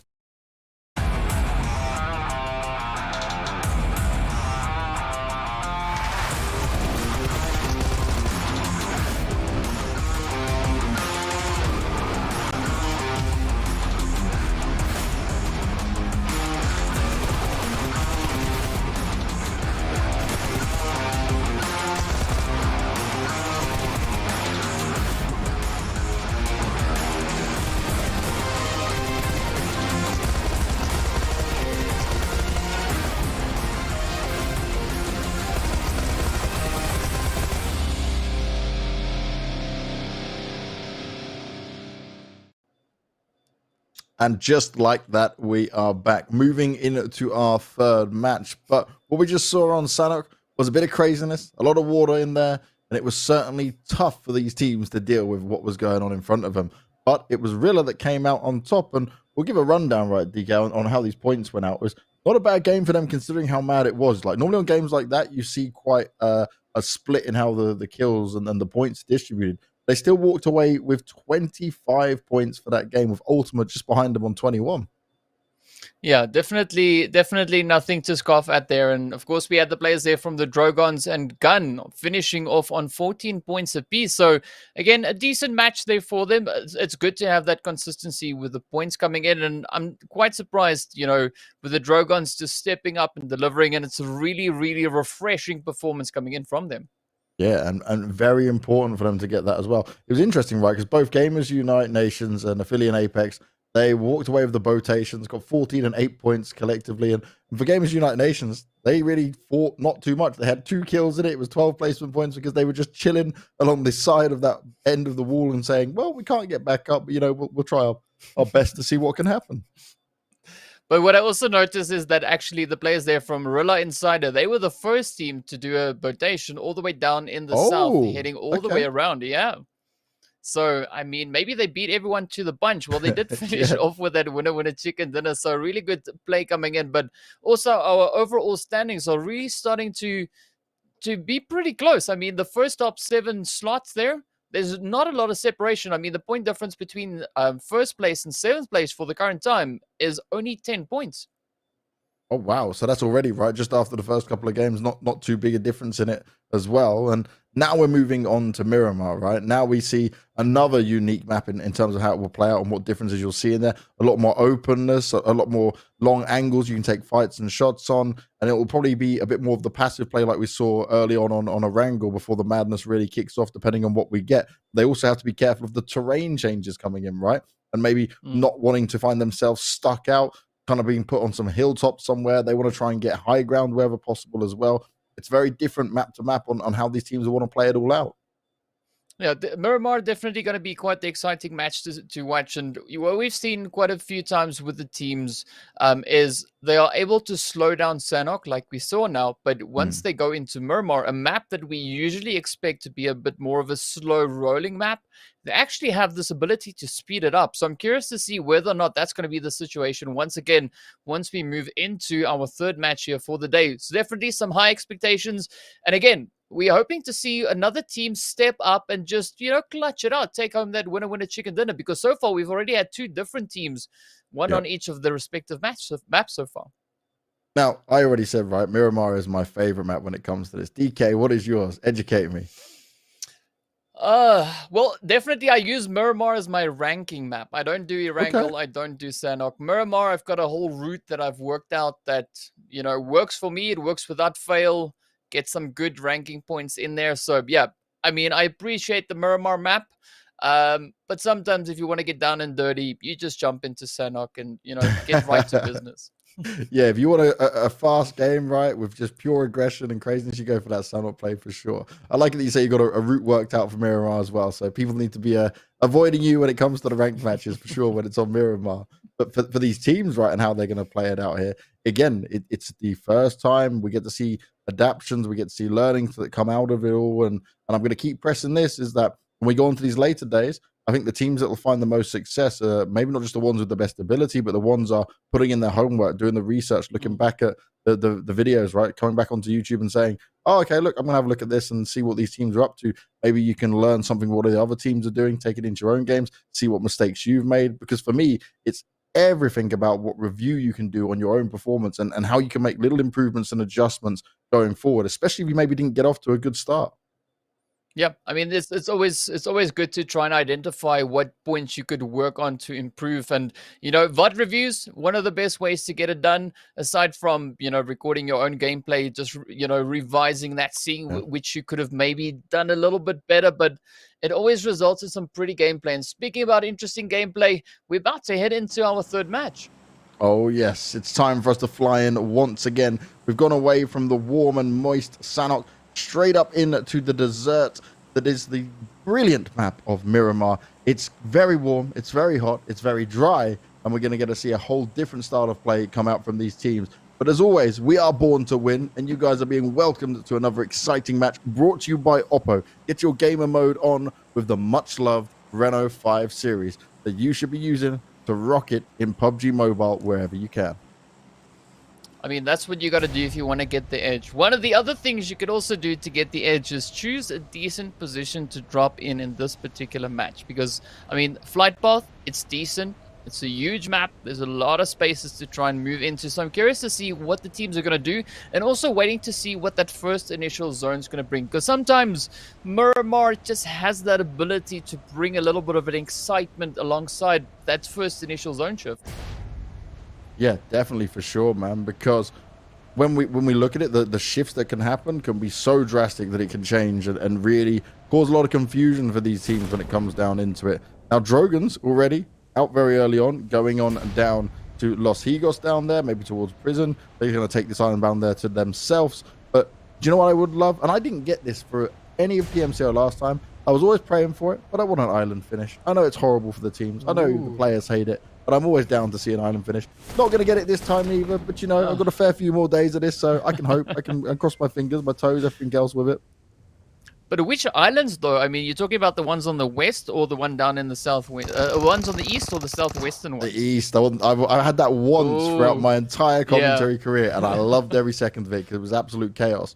Players certainly hated it. I even had players message me after when we finished commentating, like, dude, you enjoyed that way too much. And I'm like, I just like to see the world burn. I want to see everything go crazy. Yeah, it's pretty entertaining once that happens. I've actually had a map finish in the water in between those two islands and the mainland. So, yeah, that was also pretty crazy. But speaking about crazy, we have our zone moving all the way up in towards the northeastern side. And this is one of those few times that Campo Militar is actually one of the accessible spots on the map here. Yes, exactly right. Something to keep an eye on for sure. Brogans, though, they actually jumped down and they're going for a quick move out towards just Valdemar.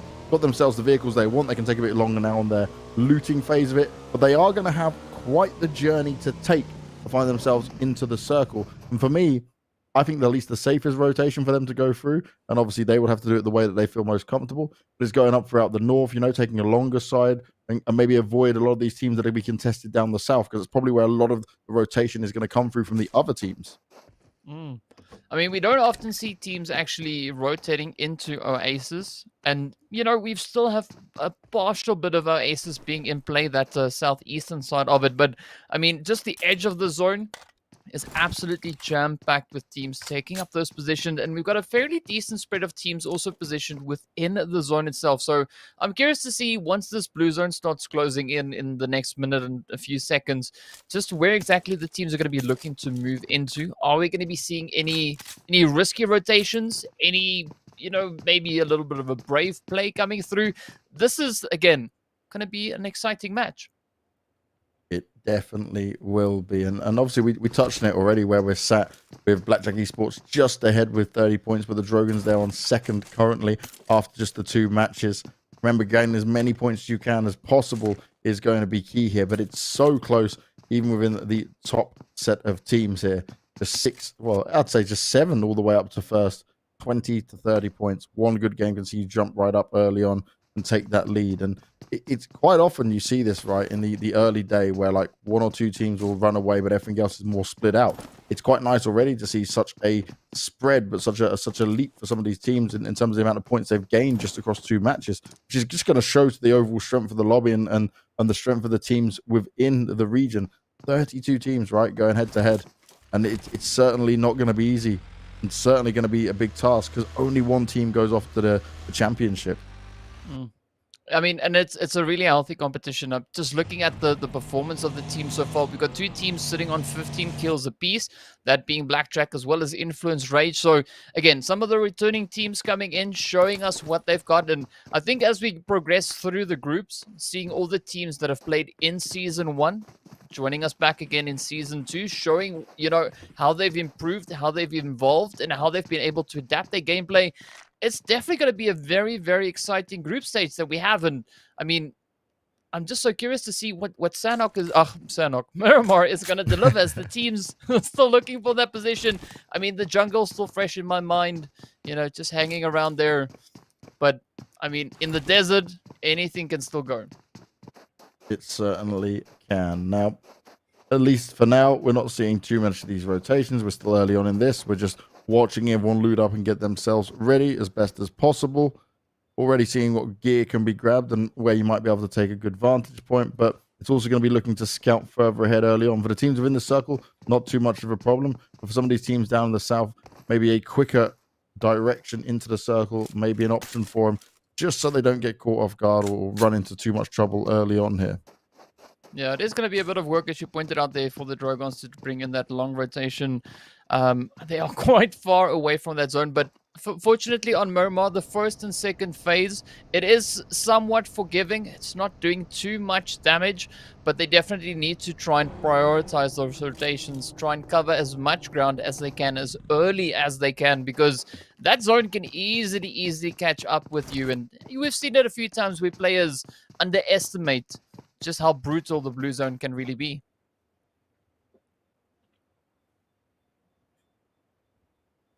And as always, early blue zone, not too much damage, nothing to worry about, but it also adds to the pressure, you know? You don't want to be just having to run for it the whole time and you never know what's going to be coming up next. Purpose, want to have a little bit of style points in here as he works his way forward alongside his team. Having some fun with it as well while he's got the chance, while he's got the time. They'll already find themselves now into the circle, so it wasn't a far or hard rotation for them. The Drogans have still decided to stay in Valdemar for now. They're not looking to go, but we saw them. They picked up their vehicles, put themselves into the spot they want to be in.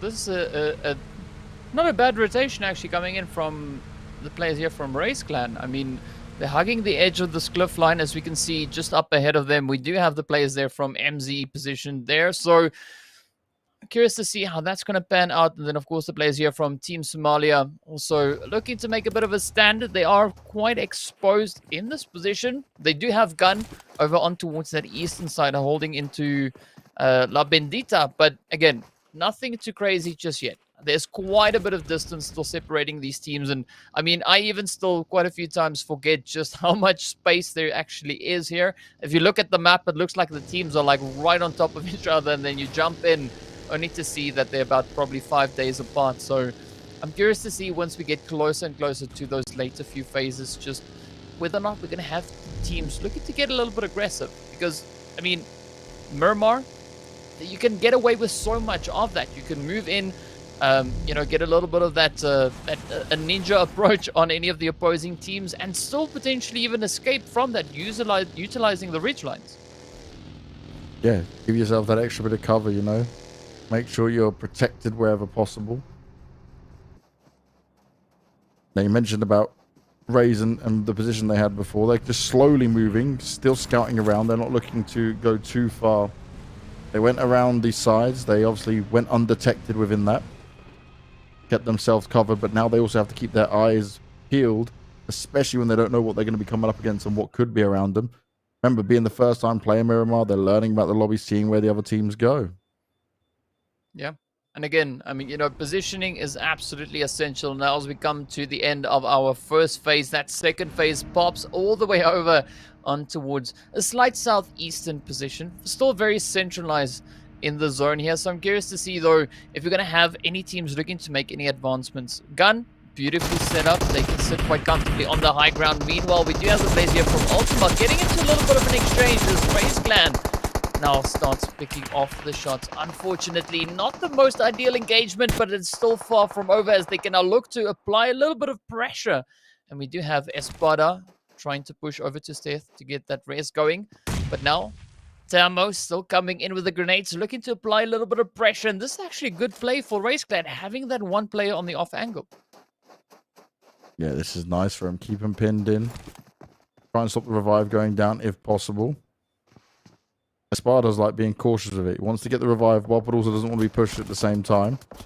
Oh, Ammo needs to be careful.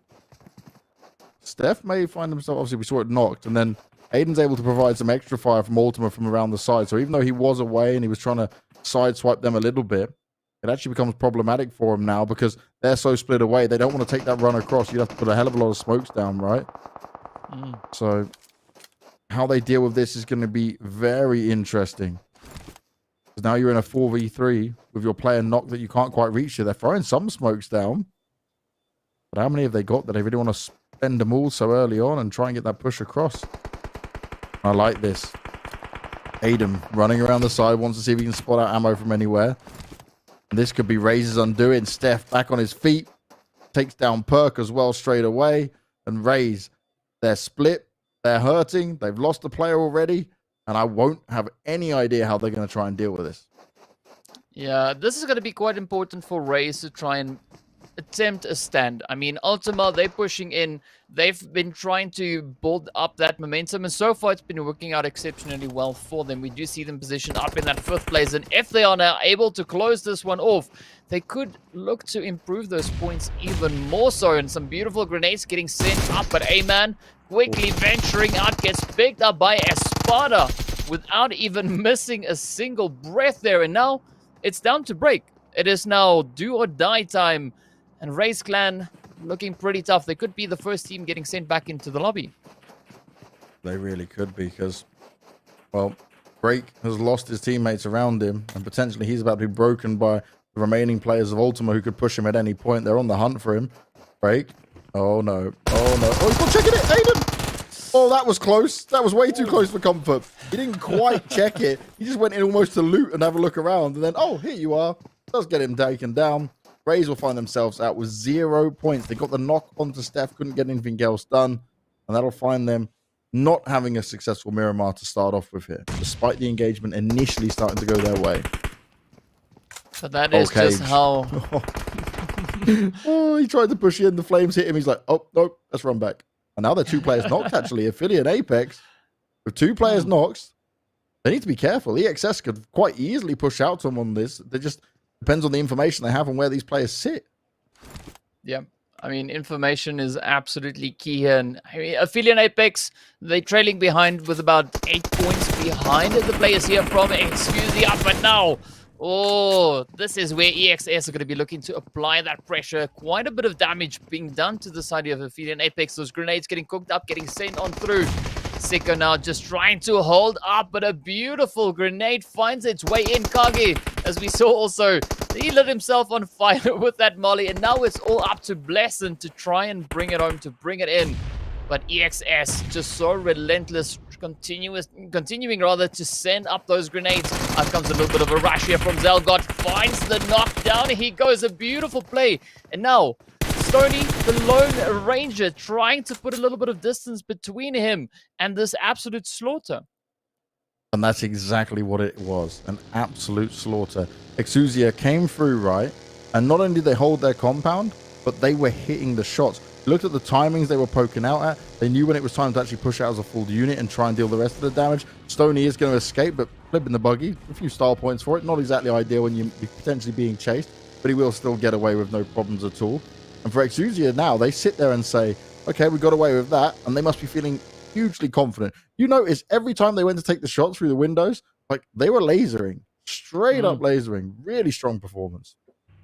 Yeah, I mean, good play under pressure there. And speaking about pressure, the players here from Influence Rage could potentially be looking to apply their own bit of pressure onto the players here from Honored Souls. Honored Souls holding onto the compound. A good spot rather to be in. But I'm curious to see what Influence Rage are going to do. I mean, they do have quite a few ridge lines to utilize here. They do have that ability to move around and position themselves. But also, we see the team there from Gun just a little bit further down to the south, but Gun actually now coming in with a 2-2 split, and I'm curious to see what they too are going to be doing. But now, yeah, standoff time again. And these standoffs, a waiting game for someone to make a mistake, try and capitalize on teams maybe going too far away. And, well, out in the open, Exusia, we were just complimenting on what they managed to achieve. Can they find themselves digging their way out of this one? Zelgod trying to avoid the bullets. The buggy not providing the most amount of cover for him. Shots being returned as FaZe wants to try and light up one of the Somali players. But they need to make sure they handle this well. Nice little 2-2 split with still being close enough to each other. More shots coming forward. Zelgod now put on the floor. The car explodes as well, and FaZe won't get out of this one. And actually, Exusia, they was looking good for them when we saw that first engagement. They stopped, had no idea that Somalia would just be sat there, and now they've been punished for it. I mean, I'm curious to see, though, what El Chapo, Beast, and the rest of the team there from Team Somalia are going to bring. But meanwhile, we do see the Drogons pushing up alongside BJE once again. Zay now being a little bit isolated from the rest of the team, but we can see those reinforcements looking to push a little bit closer. Meanwhile, Shaky Boy going to try and venture up into the zone, just coming out of the blue, but the shots come through. Down he goes as NG and Zane just close it right on up. Very quick elimination there. And Drogons, yeah, being put on a slight bit of a back foot here. So I'm curious to see whether or not they'll be able to make a bit of a bounce back from this. And the thing is, Drogons have had some really good games, right? Consistency has been there in the first two matches. They would not want to go out early on here. Remember, there's still 15 teams remaining in this lobby for now on Blackjack Esports. 4 alive on this one. Not going straight in for the hunt on the Drogons, looking to play it smart as well. Don't want to overextend, which is always key. Certainly the Drogons now split apart, wounded, and certainly under pressure.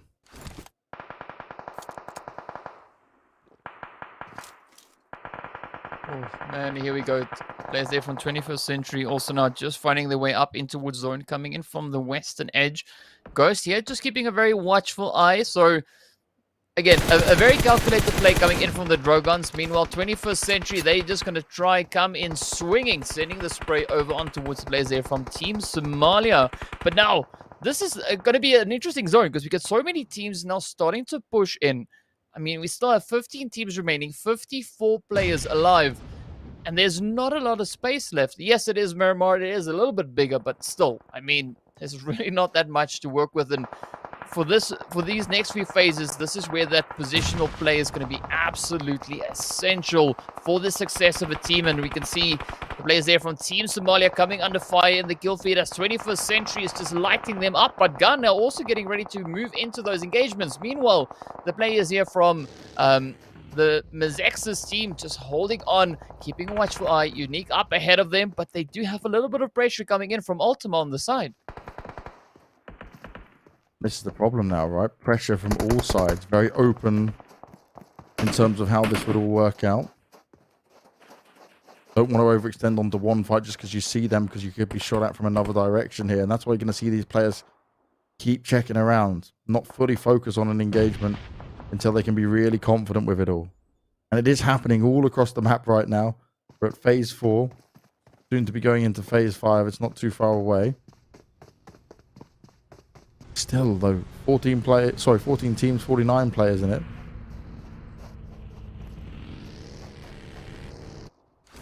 Just look how close they are to each other. You know, like You can look in one direction and someone can spot someone, and this is why they're going to be looking for cover at every single side.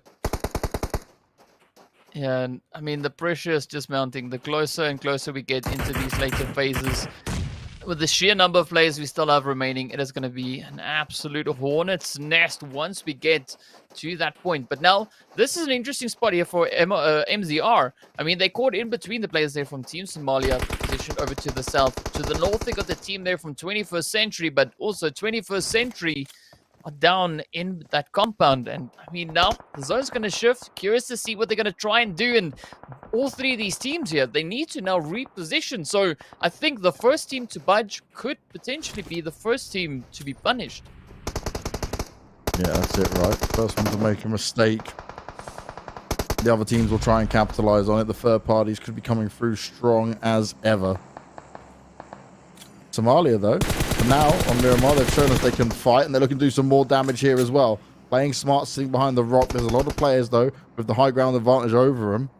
So it's going to take the key shots to be landed, and also having to avoid all these nades. For now, MRZ can't get the nades deep enough. Oh, wow. Both sides have to take the shots. They need to be careful, though. They need to be so careful. Wow, I don't know how much ammo they've got, but man, that mag sounds huge. And up comes the shots. Oh, there we go. Of course, now the players here getting rushed. The sprays come through. Team Somalia going to be looking to close this one up. You can see. Oh, come on. Can you get it done? Blood just hugging the edge of that rock, trying to bring it in, but down he goes. Now the players here from MZR reduced down to their final hopeful. Up comes the shots, and down they are. Oh, dear. The next team back into the lobby. 10th place overall. Wow. MZR. They were fighting, but they were very exposed. Pinned from both sides. And despite having high ground over the teams, it did not work out for them. And now we're watching the Dragons. They're going to sit here, or the Dragons even, and sit there against Blackjack Esports, who are looking for more kills, who are looking to fight and looking to keep it aggressive. They want to jump back up in a big way. Oh, come on. This zone is going to be pretty hot and heated. And it's quite interesting to see the Dragons there. Oh, yeah. No. The what? Done and dusted. They tried to rotate. Wow. They tried to get out of it, but instead they were punished and found. And that's what happens sometimes, right? When you disengage and the circle's not big, it becomes a problem to actually get out of there and escape. And well, that's exactly the fate they found themselves meeting. Yeah, the beauty of PUBG Mobile. But here we go now. Zero tolerance skills looking to move in. Beautiful spray coming in here from Bubble.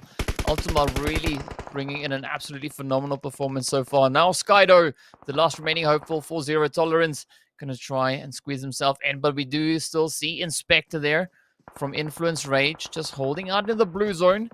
Can still afford to be there for a little while longer, but he needs to start thinking of the way back in as the blue zone is about to close on up. The sixth phase is about to pop, and this is going to be quite a bit of a fight. We can see the players there from Gun just off in the distance, very up close and personal to the players there from Team Somalia.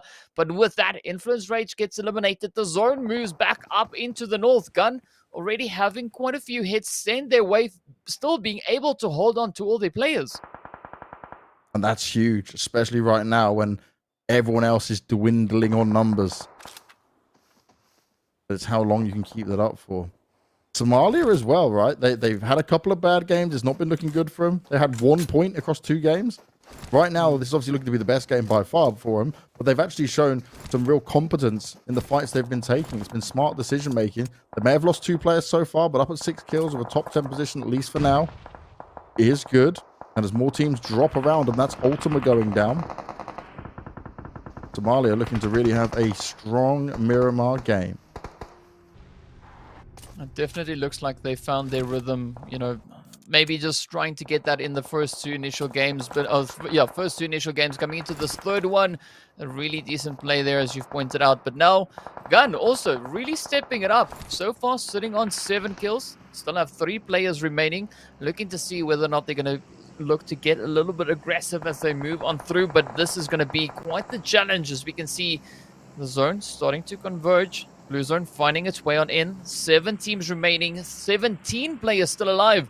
Players here from Rilla Insider now trying to get their numbers back up into fighting form. Team Somalia reduced to 2, As we can see, Hanad and Co there. Mr. El Chapo just holding on. But we have the players there from Blackjack, full squad, rolling up to the zone, looking to come in on that eastern side. So this is once again where the pressure can be applied all across the board.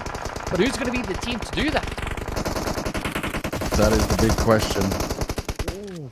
Blackjack Esports looking to fight smart here. Jassa from 21 goes down. Molly going to be placed. Went a bit too deep. I think he actually threw it too far. You can hear the footsteps above him. Obviously, pressure's on. You know, it's hard to actually get every nade on point and get it out perfectly. Oh, Matrix jumps out. The flames leave. Just he jumps. He was like a second away from potentially being tagged up by that, but he will escape for now. Vile needs to be careful though. He's going to get found on his own.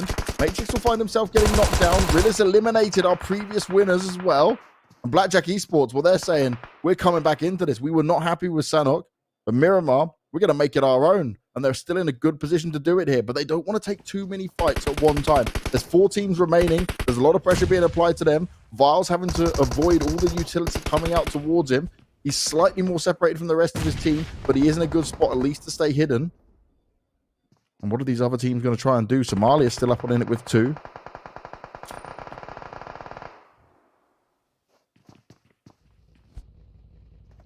Ooh, will that be the money? Oh, man, it's so close. But I got to say, though, even the players here from Mazex's, also a really great improvement on their gameplay coming in towards Miramar. Also, a really tough start for them so far. But here we go. Going to be looking to make this play work in their favor. Unfortunately, Vile finds the hits and up they go. Come on. Oh, down they are, done and dusted. 3 teams remain to fight it out, to duke it out for that winner chicken dinner. Team Somalia being one of those teams as they come rushing in. But again, Gun up in the top 3. Oh, with that Blackjack now gets eliminated. And it is Team Somalia up against Gun to fight it out for the chicken dinner. This is huge, though. They've done this with 2. They came in sideswiped Blackjack Esports after they dealt with MZR. And now we're in a position where Gun, yeah, they should be the ones to take this. But if they make some mistakes, if they miss some shots, if Somalia can overrun them in some way, then they could be in a problem situation where they lose a game which was in the grasp of their hands. I like how this has come around, though, right? 2 players have Gun together. 1 further out towards the side, just patrolling to see if anyone's going to come forward. They're spending out this utility for now. But the problem here is Gun have the high ground and control of the circle. Let's be honest, it's just 2 compounds that Somalia have to sit within for now. And that isn't how you're going to win this game out. Yeah, I agree with you on that. But, I mean, so far, both Team Somalia and Gamers Unite Nations, they've really been stepping it up in this past match. Just look at those kill counts, 11 and 9 respectively. But is it going to be a match in which then finishes off on 12, or is it going to be 13? Either way, it's still going to be a very impressive kill count. And now it's, again, just a little bit of a waiting game. We can see that blue zone closing on up. The 8th phase is about to pop, and then it's a do or die situation once again. Either Team Somalia will have to push, or the players here from Gun will have to push into those compounds. And looking at this position coming in from the side of Gun, they could potentially maybe have the upper hand, especially with Pounds on that off-angle play. And the zone shifts in their favor. This is very difficult now. Nerve me, you cheeky man. I like it. I'm all for the showboating and the showing off from start to finish. But you know anything can happen at any point. You would say 9 out of 10 games, this is Guns. But there's that one game where something else could be happening. For Somalia, they're doing their best to grab some extra loot or whatever else they can find to fight this off. Gun, they can just patiently sit back and wait. The problem is the moment these Somalia players... All right, Gun are now just having fun. They're just like, let's just wait this out. They can't win. But don't get too overconfident. Don't send a player down into some madness, you know, something like that. I like this from El Chapo. Smoke's down. He's going to try and make... He doesn't expect the player to the side, though, does he? He's going to get absolutely wrecked the moment he wants to push up. Shots coming out. Pla's the one to provide it. Pounds up high behind the tree. The damage is ready to be done. Pounds just needs to strike when the iron's hot. They're starting to close them in. Plaza working out from behind the rocks, but Pounds goes down. Oh, no. El Chapo Ooh. getting some good damage on, but they're low on health. And nade can be problematic for him at this stage. Plenty of shots going out through the smoke. Plaza at least has the rocks to give him some cover. Pound's going out to the play zone. This is not what they wanted. Chapo out in the open. He may have exposed himself too far here. He went for the Hail Mary playing, couldn't take Plaza with him. Now it's into a 1v2. Plaza still shooting out through the smoke. He's playing it smart. His teammates there to try and back him up. Gamers Unite Nations will get a 28-point winner chicken dinner. But Team Somalia, honestly, that impressed me. They gave it their all. They tried to be really smart of it, where other teams might even just decide to give up. And you saw Gun. Nerf me, you did your little dance, you had your little poke out, you're shooting your teammates, you're having some fun with it. I'm never against it, but at any point, a little thing like that could have happened, where you just see Somalia push forward and try and steal the game from you. So a lot of respect for Somalia for that second place, but a huge win still there for Gun. Yeah, I mean, still a really strong effort coming in there from Somalia. I mean, we've seen it a few times where teams find themselves in that pressure situation and they've already decided their fate. But both Team Somalia, as well as the players there from Gun, they were not backing out of it. They were deciding, you know what, we're going to go down swinging regardless of what the final result is. So a really great performance from both teams. And that was a never give up moment. And I absolutely love it and respect it. We're going to take a look at our match rankings and see the points as they come onto your screen. 28 in total for Gun there, 22 for Somalia, 21 for Blackjack Esports. And then it trickles on down further throughout. But my, oh my, I was impressed with this Miramar. I love a bit of Miramar anyway. I'm a big fanboy of the map. It's my favorite. It's my home ground. And right now, if Somalia could show me some more of that on Miramar, I'd be in for it all day long, DK. Yeah, I mean, and again, some healthy kill points coming in here, as we can see 13, 10, and 11. That again shows a good consistency coming through. So that definitely does impact the overall standings quite a bit, as we know. Teams who can hold that stability, that consistency, really benefit from it. And it's good to see the team here from Gun making a bit of a comeback. They should now be on, I'm guessing, around about a 48-pointer. But as we've seen, this leaderboard has just been so neck in neck. It is such a tough competition just in the first day, in the first few matches. So I'm really curious to see what the teams are going to look to bring. Oh, for sure. And there's only one more match left for today as well. Fair few teams, though, in with 0 points on this one. Honored Souls, MZR Esports, Raze, and Affiliate Apex. Not ideal for them, but I think the big one is Drogan's, because Drogan's across the first two games, they had these consistent placements, which was looking really good for them, right? In total, before this game ended, they had, 2 games, 29 points they managed to amass. We're just adding one to this. Okay, it bumps you up to 30. Great. It's not the end of the world, but it's like, if you want to have a consistent high point scoring throughout it, like this was a game you need to find some success in, but we saw them try to disengage and they got caught off guard. Yeah. I mean, that's what it is you need to try and focus on so many things. So that's why I've got so much respect for these teams, because they are able to cope with all the pressures that come along with participating in these events. So an absolutely big hat off to everyone. But what's also quite interesting to see is just how they are looking to approach these matches. Absolutely phenomenal stuff so far. And I'm excited to see, though, how they're going to try and apply themselves when we get back to Erangel, because now they've had their first Erangel, they had their first Sanhok, as well as Miramar, and now everything can kind of come together. So I cannot wait for this final match. And the first Erangel was absolutely brilliant. So all of you guys watching at home, you best make sure you're back in just a few minutes when we come back with the final game of day one here for the PMCO Africa Full Split.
5. Cool down to win.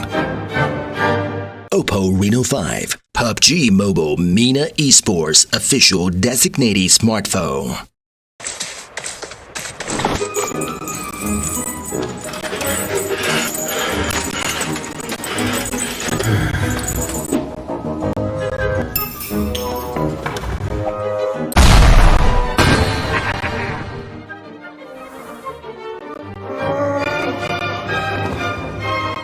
Oppo Reno 5. Hold it to win. Oppo Reno 5, PUBG Mobile MENA Esports official designated smartphone.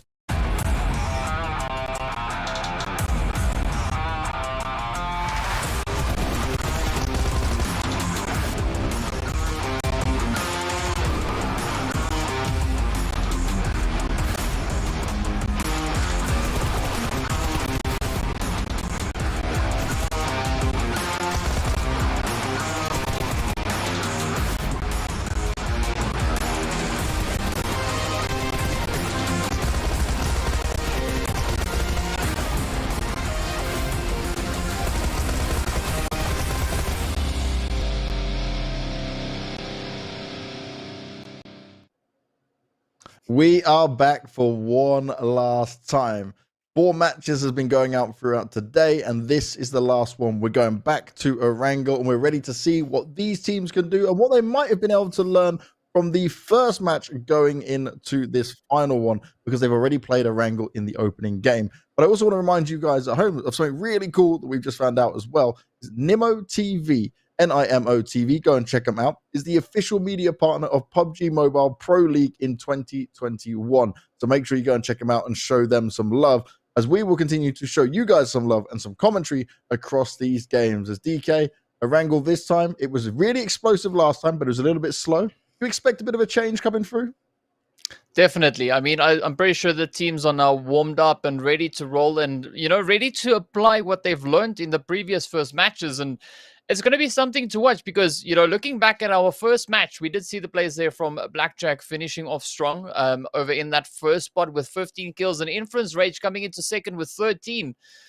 But also, as we continued through the matches, we've actually had quite a bit of a back and forth as to which team is sitting up in pole position. We've had Gun come in with a winner chicken dinner. We had the players there from Rilla Insider come in with a chicken of their very own. So I'm curious to see if we're going to have one of those 3 teams bring in yet another chicken dinner, or could we potentially have another team stepping up to the plate?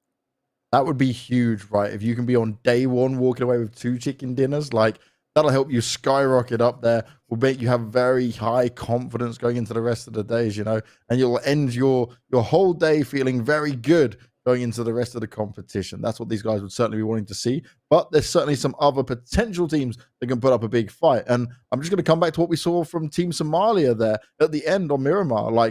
They had 1 point in the opening 2 games, and then they go into Miramar and they managed to come at second place. Now, we're going to get ourselves soon into our last Erangel game. And when we're talking about this Erangel game, right, for me, the main thing I want to look at is how these teams will reposition themselves, because you're looking at the points here. This is the overall points we have for the group so far. And Blackjack Esports sit on the... Whoop, we're going for match ranking. Okay. There we go. Backdog. This is the one we want. This is with it all. Blackjack Esports at the top with 51. Then you got Gamers Unite Nations with 48. Already, these guys are a little bit further ahead. Rilla, obviously, they had the win, but they dropped down a little bit further now on 37. Influence Rage Africa, they started off really strong, but after that, it kind of slowed down from DK.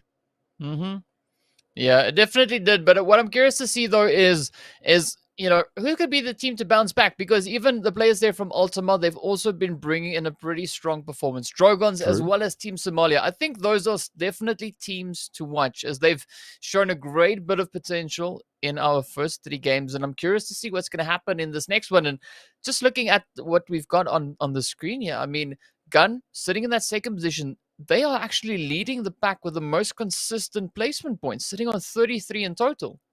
Yeah, they've been playing the long game. And obviously that Sanhok game where they decided to hit the water a bit early on would have certainly helped boost that up for them. But that's the name of the game, right? If you can play it out, if you can even heal strat your way through it and find success and it puts you where you need to be, well, you can't take that away from it. It's all in the rules. It's all allowed and it's all fair to play with. Yeah. And I mean, what's also quite interesting is we can always look back at what we had in the first season to kind of try and get an idea of what we could expect to see in this season. But just looking at the first 3 matches we've had so far, I mean, that's almost completely out the door. You know, the teams have come stronger. They've grown so much, improved so much. And even the fresh teams coming in, really stepping up to the plate. They're really delivering. And I mean, it's still anyone's game as we move into our 4th match now. Oh yes, the final match of day 1 here of our group stage is going to Erangel. And as always, we can be born to win as we welcome you to the exciting match brought to you by Oppo. Get your gamer mode on with the much loved Reno 5 Series phone. And trust me, when you're looking at the 5 Series, that's what you want to be playing your PUBG mobile on. That's what you want to be owning up the lobby with, like our pro players are doing day in, day out. And obviously, the beauty of what we have in the PMCO, it's your gateway to be in the professional leagues, right? This is how you get there to play against some of the best teams in your region and then potentially the world if you can qualify that far. So it's all about showing your skills, playing the game we love, you know. And for some people, you might just play it for fun. For some people, you could be like me and be old and you're definitely retired, which is why you talk about the games instead, and it's much safer for me. And then there could be other people watching who are like, I want to do that. I want to be a pro player. I want to be on the screens being talked about and showing people my skill. Well, this is the beauty of having an open circuit like this. Yeah, it's absolutely amazing. I mean, I'm glad to hear I'm not the only old one here. So, you know, don't DK, feel how old alone. are you? 34. Oh, now Max can be really bullied. This is perfect. There we go. Because Max is like a super baby in comparison to us. Like, I'm 31, you're 34. Max, I think he's like 23, 24. Maybe he's a bit older. Maybe I'm being too harsh, but he definitely got the young Zoomer mode compared to us boomers, that's for sure. Yeah, I mean, speaking about boomers, I mean, that zone is definitely looking to be a little bit of a boomer. It's going to open it up for the team sitting very, very centralized on this map. And right out the gate, the players here from Ophelia and Apex are going to be looking to get quite aggressive against the team here from MZR. Yeah, this is interesting. It's a little 1v1 for now. Going to get some extra loot as he works his way up. Taking this fight, though, is going to be difficult. I love it. I absolutely love it. That's genius. But then he gets shot at in the back. Oh, the teammates were providing cover fire. No. That was such a smart move. And then you're just instantly punished. You can't be ready for it. You can't be aware for it. But now it's a race for whose team can get there close enough. Well, there's our answer. MZR bringing in. No. Oh, but that was so beautiful to watch. I mean, that was an absolutely crazy play from both Blessin as well as Blood. But now, here comes the rush. Here comes the push. Oh, that off-angle play coming in, that coverage. And this is now where we could potentially see the players here from Apex looking to make a bit of a comeback. Yeah, they want to fight back. They want to avenge their fallen teammate. But it's not going to be easy. Some nades pinned them ready. You saw there's already shots from the other players out towards the Ophelia and Apex guys who are now sat in the compound. Oh, I like this. Sneaky. Gonna try and take a different approach to it. Different angle. Making sure he's also got the cover with it as well. Sicko pinned with the nade. Can he go sicko mode? Nade goes up. Not going to quite reach anyone. Blood's still chilling. Also got a nade pinned himself. Raining grenades all day long for these guys. But we've got like a little gallery here as well. As we look over on towards hospital, we can see, you know, some of the players there from the field and Apex holding off in the distance. And now, I mean, Sicko and Stoney just trying to get into this engagement. So I'm liking the support coming in from both these teams. We got Kage off in the distance there, providing that extra bit of spray, that extra bit of cover. But he needs to be careful because he's still right there alongside the two other remaining players from the MZR team. Yeah, this is the problem. MZR obviously outnumber them by 1 anyway, but with how these splits are, it's less than ideal. And also, you've got to keep an eye on bullets and meds. This is the very early looting stage. So if it goes on too long, both teams will be in a bad way in trying to actually take this fight and take this engagement any further. And it is going to be a pretty tough call. We can see a few more engagements coming in that kill feed, but this is where it's going to be. It could potentially be quite a golden player for the side of MZR, as we've seen, you know, where they are positioned currently on that leaderboard. They're sitting in 10th place, only 7 points on the board. So whatever they can find, they would, be so happy with that. Even the side of affiliate Apex, only on 13 points. So both these teams are in dire need of those points if they want to try and establish a decent foundation after this first day of gameplay. And I mean, so far they're definitely showing the skills, but do they now have the ability to close it up? That's what it's all going to be about. It's just a waiting game for now. It's just so problematic for all of them to deal with because, if you're the one that makes the first attack, you're at a higher risk because you don't know where they are. As Sicko wants to be the one to push up, wait for the teammates come close to him. Oh, pre-fire through the smoke. No shot's going to be landed, just warning shots. But that's nice. He's keeping them back. He's making sure that he has a chance in this. Oh, the smoke starts to fade as well. If they push now, it could be very difficult. But his position will be known. You notice he hasn't really repositioned. He's still stayed in the exact same spot. I would prefer if he walked slightly more up the stairs. Something try to take a better vantage point. Oh, Stoney trying to play the angle. Can't see him on the top part of the stairs. Now they're both there as well. Could just be going straight into a 2v2. MZR have the better overall position. Is not the one to poke out, but the reactions, it wasn't quite there. Nicely done to start off with. Now it's a 2v1. He's got some meds if he does want to try and heal it up. Blood now getting the knock on though. Wants to go in for the finish off, but Sicko does not have much health. He cannot fight this. They're going to go in for the revive as well with the time not on their side. But Sicko, he can't push on this. There's no hope for it. He does not have much health. He's thinking about it. Time's ticking away. The revive may be there. Sicko's just out spraying, running and gunning. And no! From the sides, it starts to happen. And that was a long-range play from the teammates. 4 still alive here for MZR. And that is not what Affiliate Apex would have wanted. So much time wasted. Nothing achieved. Not even a kill. Yeah, I mean, you got to give it, though, to MZR. That was a really, really decent approach there from them. I mean, using those 2 players on the off angle to provide that long-range spray, it really just made it so difficult for Filian to get a strong footing in that compound. And, end of the day, well done, GG. The players there, of course, from MZR, looking quite satisfied with 3 kills on board. And now we move on. 15 teams remain. Still got 58 players left. That zone's still sitting pretty centralized. But already we see a few teams positioned in that more centralized region itself as well. We've got the players there from Team Somalia. We've got the players from Honored Soul, as well as the Drogons set up in and around the school area. And I'm curious to see, though, just where the teams are going to rotate. We still have a few teams on those outlying regions, especially the players positioned over in towards Nova Crates, the EXS team, the players there from Excusia. So, yeah, still quite a few regions that are open for the taking, but once the zone closes in, that's where they need to look for those rotational paths once again, and I'm curious to see, though, just what that's going to bring. Yeah, it's definitely something that we need to keep an eye on, but already very different in how the first Erangel panned out. We kept 16 players alive, until phase 4, nearly 5? Yeah, and now first phase, already little battle going on. They tried to spend the time and fight it all out. Inspector's now going to spot gun. He's not going to take the shots, but he's just going to get the extra. Oh, okay, his teammates took the shot, so maybe he just passed the information over to it. But they're keeping an eye on the prize and looking at where these teams are going and what they might be trying to do. But it's going to be a lot about the rotations, at least for now.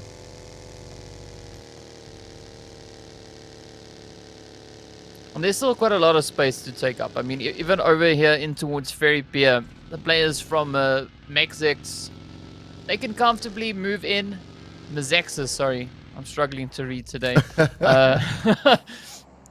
But yeah, I mean, they can quite comfortably move in. It's completely uncontested. Even over towards that western bridge, there's no threat there whatsoever. So as the zone is about to shift on up, if it moves down to the south, it could completely turn around. Then they will need to look to try and strengthen that hold. But as we wait in anticipation to see what that zone's going to do, it centers up so beautifully. And a lot of the teams already in really decent positions. Yeah, this isn't long rotations or even that difficult rotations coming in. If you're one of the teams that may be later into it, then it can be slightly problematic. But for EXS right now, we already know from the first Erangel, they're very happy to go on a slower rotation. Well, now they can just really take their time. They're under no pressure at all. They know they're very close to it. And last time around, the circle's a lot more difficult for them to deal with.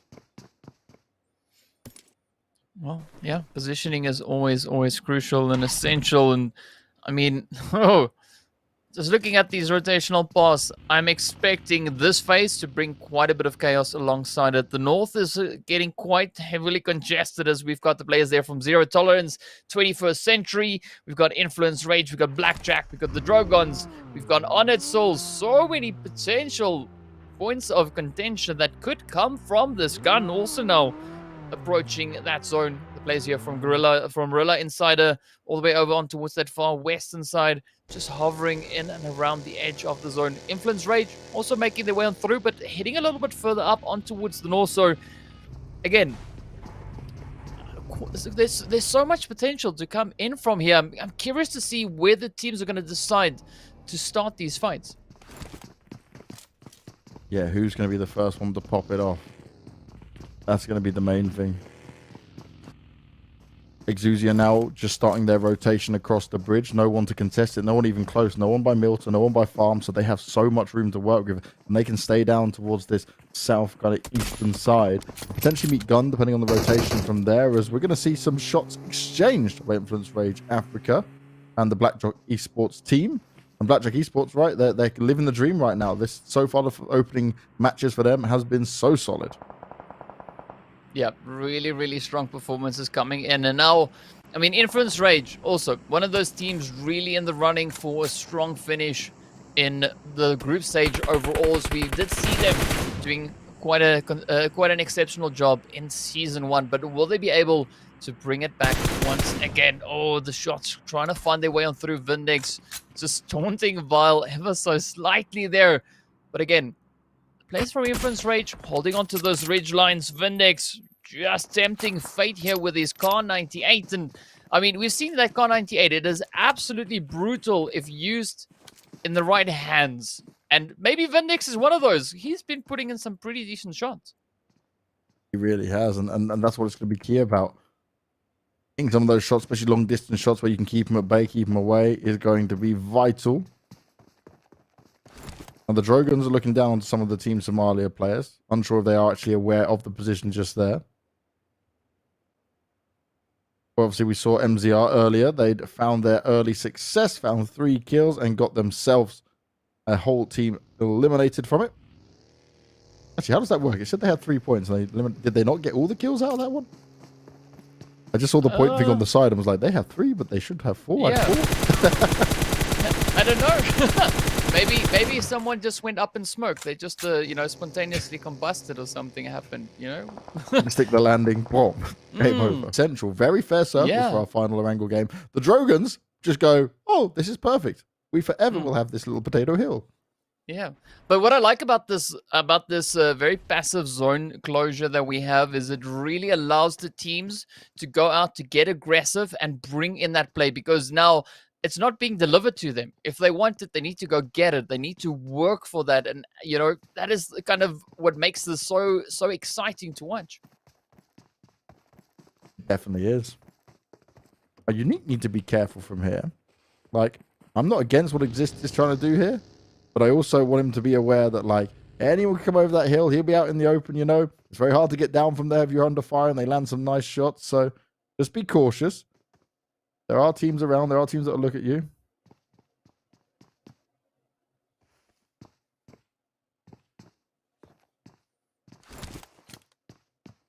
Nerf me. This was a player me and Max looked at in the first Africa region we covered last season for the spring split. And this guy on an individual level on like hitting shots was ridiculously nutty. So whenever I see him, especially when he's got a mini 14 in his hand, we know what that man can do. We know how things can just pop off at any point. It does get me excited already.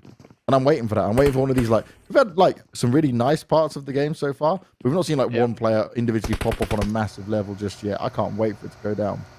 Yeah, I mean, they just building up to that. They're just trying to, just weigh it out, trying to see where they are.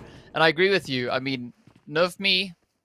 that guy's nutty AF at times when it comes to, you know, the moves that he pulls off. So definitely looking forward to some nutty plays coming in, but for the time being, it's a fairly passive zone. I mean, again, the team's just trying to hold the positions, again, not looking to overexpose themselves just yet. They don't want to do anything foolish. And there's no need like this, right? When you've got such an easy circle, I say easy circle, like a comfortable circle for people. It's not hard to rotate in. There's plenty of space in it. You know, it stayed very central. There's not had any crazy hard rotations for anyone. Even the guys coming down from the north had a relatively good way in.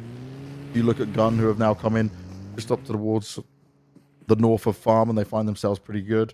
Only EXS are just getting close to them now. Potential fight that could be on the cards there. But it's gone back to the Erangel we found in the first game for sure. Yeah, and I mean, Potato Hill has at times been such a strong point to hold, but now on towards the southwestern side. I mean, Guerrilla Insiders here looking to send some beautiful grenades in as Blood and IBX gets picked right on up. Zeke sends up yet another one. Will that be the one to close it out? Oh, picks up a nice kill alongside that, but a beautiful play from Zeke. I mean, copy paste. Wow.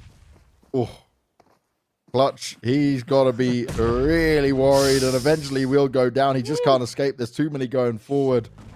Turpis is like, maybe I should just avoid this now. Maybe I should just get the hell out of here and try and play the long game. I wouldn't be wanting to stick around in that at all. That is a... Yeah, I would have also have liked to potentially see that disengage come through, but now... Oh! He's going straight for it. All guns blazing. Turpis under pressure. Will find himself getting one knocked down. Can he do any more damage? Tries to fire out. Oh, he's getting two. He goes in for the finish off. This could be problematic for him. Turpis, solo man now. Trip, under pressure. Is he really going to... Don't go for the revives. Go for the kills. Go for the hunt. Oh! No way! We said we needed this individual brilliance come through from a player today. And Turpis, you absolute hero. Your teammate is dead around you, but you just netted them 4 kills. Extra points, and you pulled it off solo. Big mistakes were just made there for Rilla.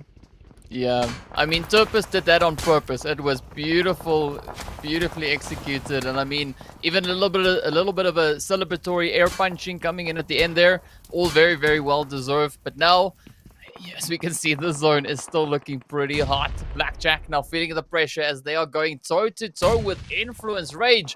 Zane and Vile pretty low on health. Zane, of course, now already knocked on down, but Wisco sends a beautiful one and finds Index as well as Inspector. But now will Hainsley and Sully be able to close this one out? Trying to quickly disengage. We do see the Drogons just moving over onto a more western position here, but up comes Zane. Looking to rush on through. Oh, the rest of the team not looking too great. Hainsley still up ahead, trying to get that res on through. Sully now just hugging the edge of the rock here. Will he be able to clutch it out? The spray comes in, the grenade gets sent over. Sully flies up the rock and down he goes. Now, this is that point where we could see Blackjack actually just swooping in, but meanwhile, Hainsley just capitalizing on this position. Wow. What? Vindex? Why did he jump out? I don't know. Vindex taking a big risk. Oh no, Hansley. Not much health. Plenty of bullets coming out through him. Smoke may be down, but it only provides limited cover. They're just going to take shots through it. He could find himself really being ripped apart. Satan just punches Sully to add insult to injury. Poor Sully, by the way, rolled up on that rock, went up high, and then the moment he popped, he was like, uh-oh. Mistakes were made. You know, as you do something and you realize this was a bad idea, that was the moment he had, and them few seconds took ages in his life. That's where the voiceover comes in. Is it like, it was at this moment he realized that he severely messed up. Well, I can't use the other words, the proper words, but you know what I'm trying to get at. But of course, now the players here from Gun holding on to the compound over here in the south, though. I mean, Ray's clan, yes, it's looking a little bit better. They've been able to survive a little while longer. 1 kill on board. They are in that top 13, but now, will they be able to make a stand against the side of Gun? As we can see that zone popping all the way up again over on towards the eastern edge. And I mean, this could potentially be quite the match between the Drogons, the players there from EXS, as well as, in fact, the team of Unique. But here we go. Gun getting ready to move, closing out Raze. Fairly easy push coming in there from them. And I'd really hope to see a stronger performance come back from the players there of Raze Clan. Now, when it comes to what we've just seen over these last couple of moments, it's interesting rotations. EXS, right, managed to actually get past Gun, who were ahead of them just a couple of circles ago. And then they now find themselves right down towards the southwestern side, coming in from the east of where the current circle sits. Gun still now fighting down here in the south and have to work their way in, but looking to try and deal with 21st for now. Very fair point distribution so far as well. It's only MZR that's ahead with 8 right now. Dun's picking up all the kills. More teams are starting to fall. We're at the 20-minute mark. Influence Rage Africa. Oh, they had a second place on the first. Erangel now find themselves going down in 12th place. Oh, what? Carnage. Absolute carnage. Wow, that was a beautiful jump shot, though. I mean, credit where it's due. That was just absolutely amazing. But now, here we go. Gun looking to push in once again, coming up onto that southern edge, right up against them. We do see the players here from Excusia. Pretty good spread coming in. Zelcro holding that off angle. Zelgard and Go now just trying to get down into the bushes, trying to wait. But Gun still making their way on through, holding strong. Looking to set up a bit of an anchor point in the southern edge of the zone. But I'm curious to see, though, just what the teams are going to be doing, because we got a nice split. We've got teams positioned in the north, we've got teams positioned in the south, and both sides are actually taking these fights. Easy pick off for Pounds there. No problem at all on that one. Ultima, who you mentioned earlier, they will be going out. Not super early, but not in the time they would like it to be. Drogon's now under pressure from Blackjack Esports, actually. And remember, the Drogons have been trying to hold on to Potato Hill for as long as possible. Pounds finds himself, flames at his feet, burning alive, tries to pop the first aid kit, hitting the smoke a bit as well. Exusia trying to fight everyone around them. It's 21st century that are just there up in front of them. But they've got to be careful, because if they expose themselves too far, there's other teams who are on the hill who can shoot down on top of them. So dealing with 21st century and getting them eliminated now was absolutely key. Oh man, some pretty insane carnage now coming into the south, but here we go. Exusia now just looking to get a little bit of an advance in anticipation of that zone shift that, as we can see, it has moved all the way back over to the east once again. So this is where Blackjack finds themselves in a beautiful, beautiful position. Usually that's the kind of play we see come out from the Gun team. They are usually pretty decently set up within these zones. Now, all the way down over on towards that southwestern side, looking to apply the pressure over towards Exusia. But now, will they be able to get it done though? Skya just on the edge of the smoke. Plaza sends it in, picks up the knock. But now they should use this opportunity to reposition back into zone up in the north. The Drogons are just so brutal onto the Honored Souls. As we can see Dark Ghost being the last remaining hopeful. Will he be able to get it done though? Drogons also reduced down to only 2 remaining players now. 8 teams, 23 alive. Numbers are dwindling. And teams are fighting for the very limited spaces. There are not many teams within the circle right now. Just a few players, as it be. Honored Souls Africa find themselves going down in 7th place. Drogons have stabilized a little bit, just keeping 2 alive. MZR, despite getting many kills to start off with, will now be the next to fall. And Zelgod, well, he's not done yet. He's picking up the pieces around him, but he's now going to have to try and get his teammates back up. And they've got quite a way to the circle. Now, they do have the vehicle, but having 2 revives needs to pull off is going to be oh so difficult. He may not even... Yeah, he's just gone for it. He's going to leave him. Doesn't even want to try and get it. It's coming in too quick for him. Probably a smart decision at the end of the day.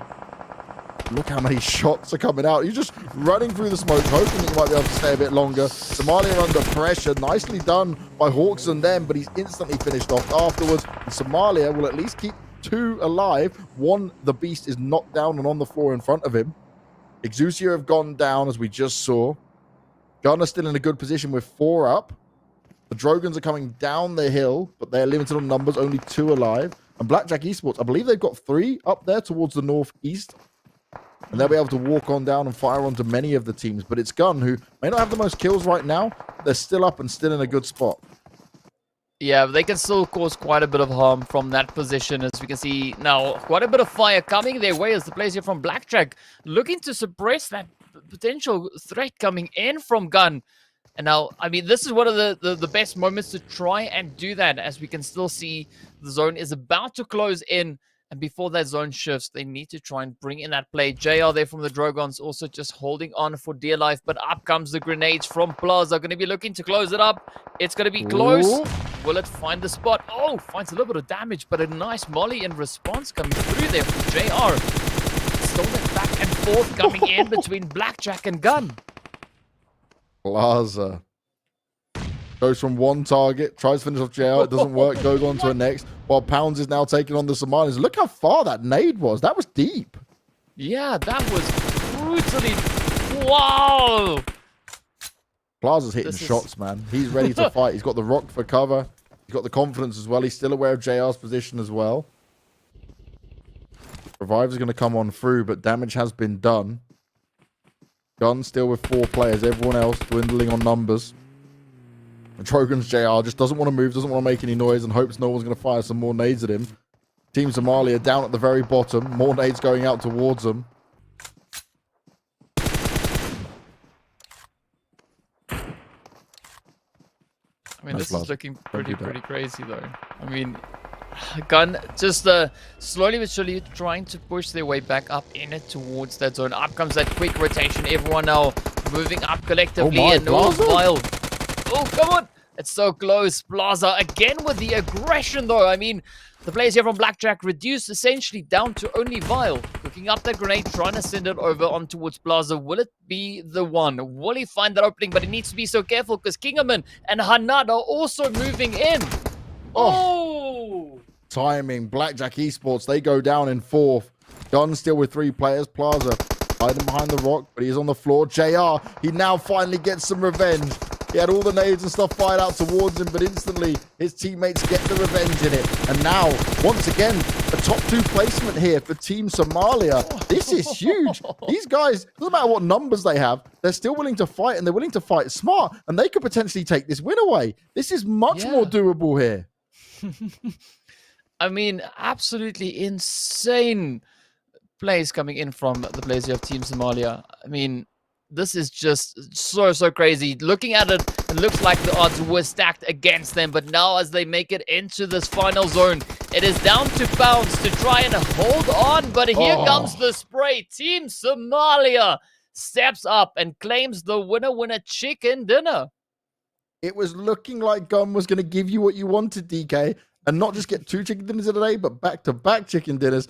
But instead, this time, Team Somalia said, the numbers are more even. We'll be able to fight back. And they took the win. Team Somalia, these last 2 games, you boys have impressed me to no end. Fantastic work from these guys. They don't care if numbers are against them. They don't care if the odds are stacked against them. They still have a plan, and they try to execute. Very smart play. I'm not sure who's like leading the charge or the in-game leader for the team. But whoever's calling out what's going to be happening there, just give yourself a pat on the back, man. Yeah, I mean, that has been an absolute beautiful turnaround coming in from Team Somalia, as you pointed out. These last two matches for them, just so on point and really impressive plays coming from them. I mean, if this is still just the start, I'm so curious to see what the rest of this week has in store for us then. Yeah, this was a brilliant opening to our first day here for the PUBG Mobile Club Open, full split for the Africa region, because we already knew it was going to get crazy when we saw how many new teams were arriving. But my, oh my, everyone's come here to play. This has been chicken dinners for 4 different teams to open up the day as well. There's a few teams that have certainly struggled, but it is day 1. Some jitters in there, some nerves for sure. But we've already been blessed. And I got to say, for Trippus came through and pulled off something that I didn't think was possible. I screamed like a little girl because you thought he was just going to die. You thought he was just going to get run over, and he pulls off a 1v3. I mean, that was absolutely insane plays. And I mean, that just shows the level of confidence coming in there from the players of Team Somalia. I mean, yeah, as you pointed out, the first 2 games, a little bit shaky. The nerves just coming into play there. But just looking at how they've been able to kind of recollect themselves, just come back a little bit stronger in that 3rd match. Phenomenal performance, and looking to see only better from this point forward. Oh, yeah, definitely so. I'm excited to see what our standings are going to look like once we get all the scores come through, because I'm pretty sure it's going to be really wild to see how Somalia has jumped up just in those 2 games. I'm thinking like, oh, okay, getting 2 second places isn't bad at all. Then to still walk away with the chicken dinner like that. playing it so well at the end, and Gun were fighting from start to finish and had high ground with the 2 players they had left. But Somalia, they sat down in the bottom, right down the south. They dealt with Blackjack Esports players. They then dealt with Gun. Plaza, he finally got revenge against that guy as well. It's like really smart plays. And it doesn't just come to me as like they got lucky with some aim plays. It was brain behind it as well. Yeah. I mean, as you've pointed out there, so Team Somalia, they came in the first match, finishing in dead last position. Yep. Coming into the second match, they finished up in 14th. Then as we moved into that third match, they already brought in a considerable performance and finishing off so strong in this last match, all the way up there, all the way into 4th place on the leaderboard. Wow. In 2 games, they had 1 point, and now they sit with 45 across, so 44 they got in 2 games. That is a big turnaround. A lot of placement points in there and a good amount of kill points as well. They're just 1 point away from the Drogons. That is not a bad way to end your opening day. And now you get to sit back and relax as C and D will play tomorrow, and you can watch it all go down. Games Unite Nations still sit now in a position where they got 69 points. Very solid from them. Blackjack Esports probably would have hoped for a little bit more on that last Erangel game, but they can still be very impressed. Yeah, definitely a great performance coming in. But I got to point out, though, the Drogons just also surprising me. That is a very, very pleasant surprise to see coming in from them, finishing off day 1 pretty strong there on 46 points. And then, of course, that performance from Team Somalia on the lovely, lovely 45 points. And moving on to the second page, this is where we get to see, which teams need to try and look at what they can improve coming in to the remaining matches they still have in store. Yeah, like Raise Clan, I'm not pointing you out for any reason, but obviously you just have 2 points. So for me, when you look at a team like that, you go back to the drawing board, you review your VODs, you think of what we can do differently, maybe what engagements we took that were wrong, and kind of reinvent yourself and readapt a little bit from there. For Honored Souls Africa, we saw a few okay players come out for them, the same for even Team Unique and Affiliate Apex, but today just wasn't the day that comes in there. But this is still all to play for, right? This is only day 1. You've got, what is it? Let's do maths. My brain's not working. Two more for each group to go. 2 more for each. There we go. 2 more for each group to go. So plenty for these guys to still get done with. But it's like on your next day of gameplay, it has to be your absolute A team, right? You have to be able to hit a different level, and you need to be watching what C and D do, because obviously tomorrow when these games are going on, you need to do some research on them and see where they go, because they might try and contest you in some ways. Yeah, and it's gonna be absolutely essential for the teams to try and do their homework, do that research, and see how they can improve on that. And of course, as we move on to the next page of the leaderboard, there's nothing there because the teams haven't played just yet. So these are the teams that we're going to be seeing tomorrow. So that is Young Thunder, G3 Temper, Team Lag, Seven Sins, Art of Killing, with the players there from our Rage. We got the Tropa team in there as well. We got Team IQ, and then of course Ultima Force. Now that's just one half of it. We still have the players from Group D coming in, which is of course the players there from KHK Esports, C Esports, the ATL Magicians, the Era Crew, Liquid Demons, Diamonds. Wow, I need to read. Immortals, the Experts, and then of course Fainted Africa, AF. Oh, yes. Plenty of teams to show us their skills coming into tomorrow. But we are done for day 1. It's already gone by so fast here, DK. I'm just going to remember Turpus's clutch so well. That was a highlight moment for me. We saw some really cool plays as well, some great individual plays that came out in the end. And I think it's only going to get better from here, mate. Yeah, I mean, absolutely insane. And actually, the viewers can clip that on YouTube. There is the option to clip it. So if you can rewind to that, clip it. I mean, that was insane stuff to do. But yeah, absolutely beautiful day.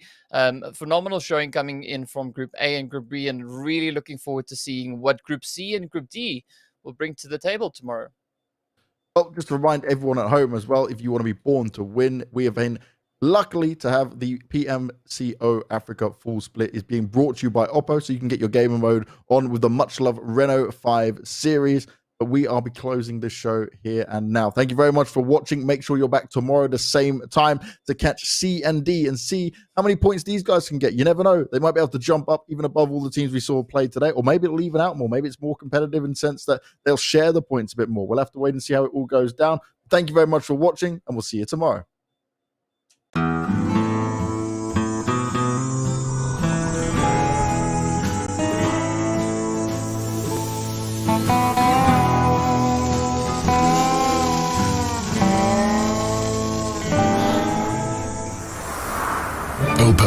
5. Cool down to win. Oppo Reno 5, PUBG Mobile MENA Esports official designated smartphone.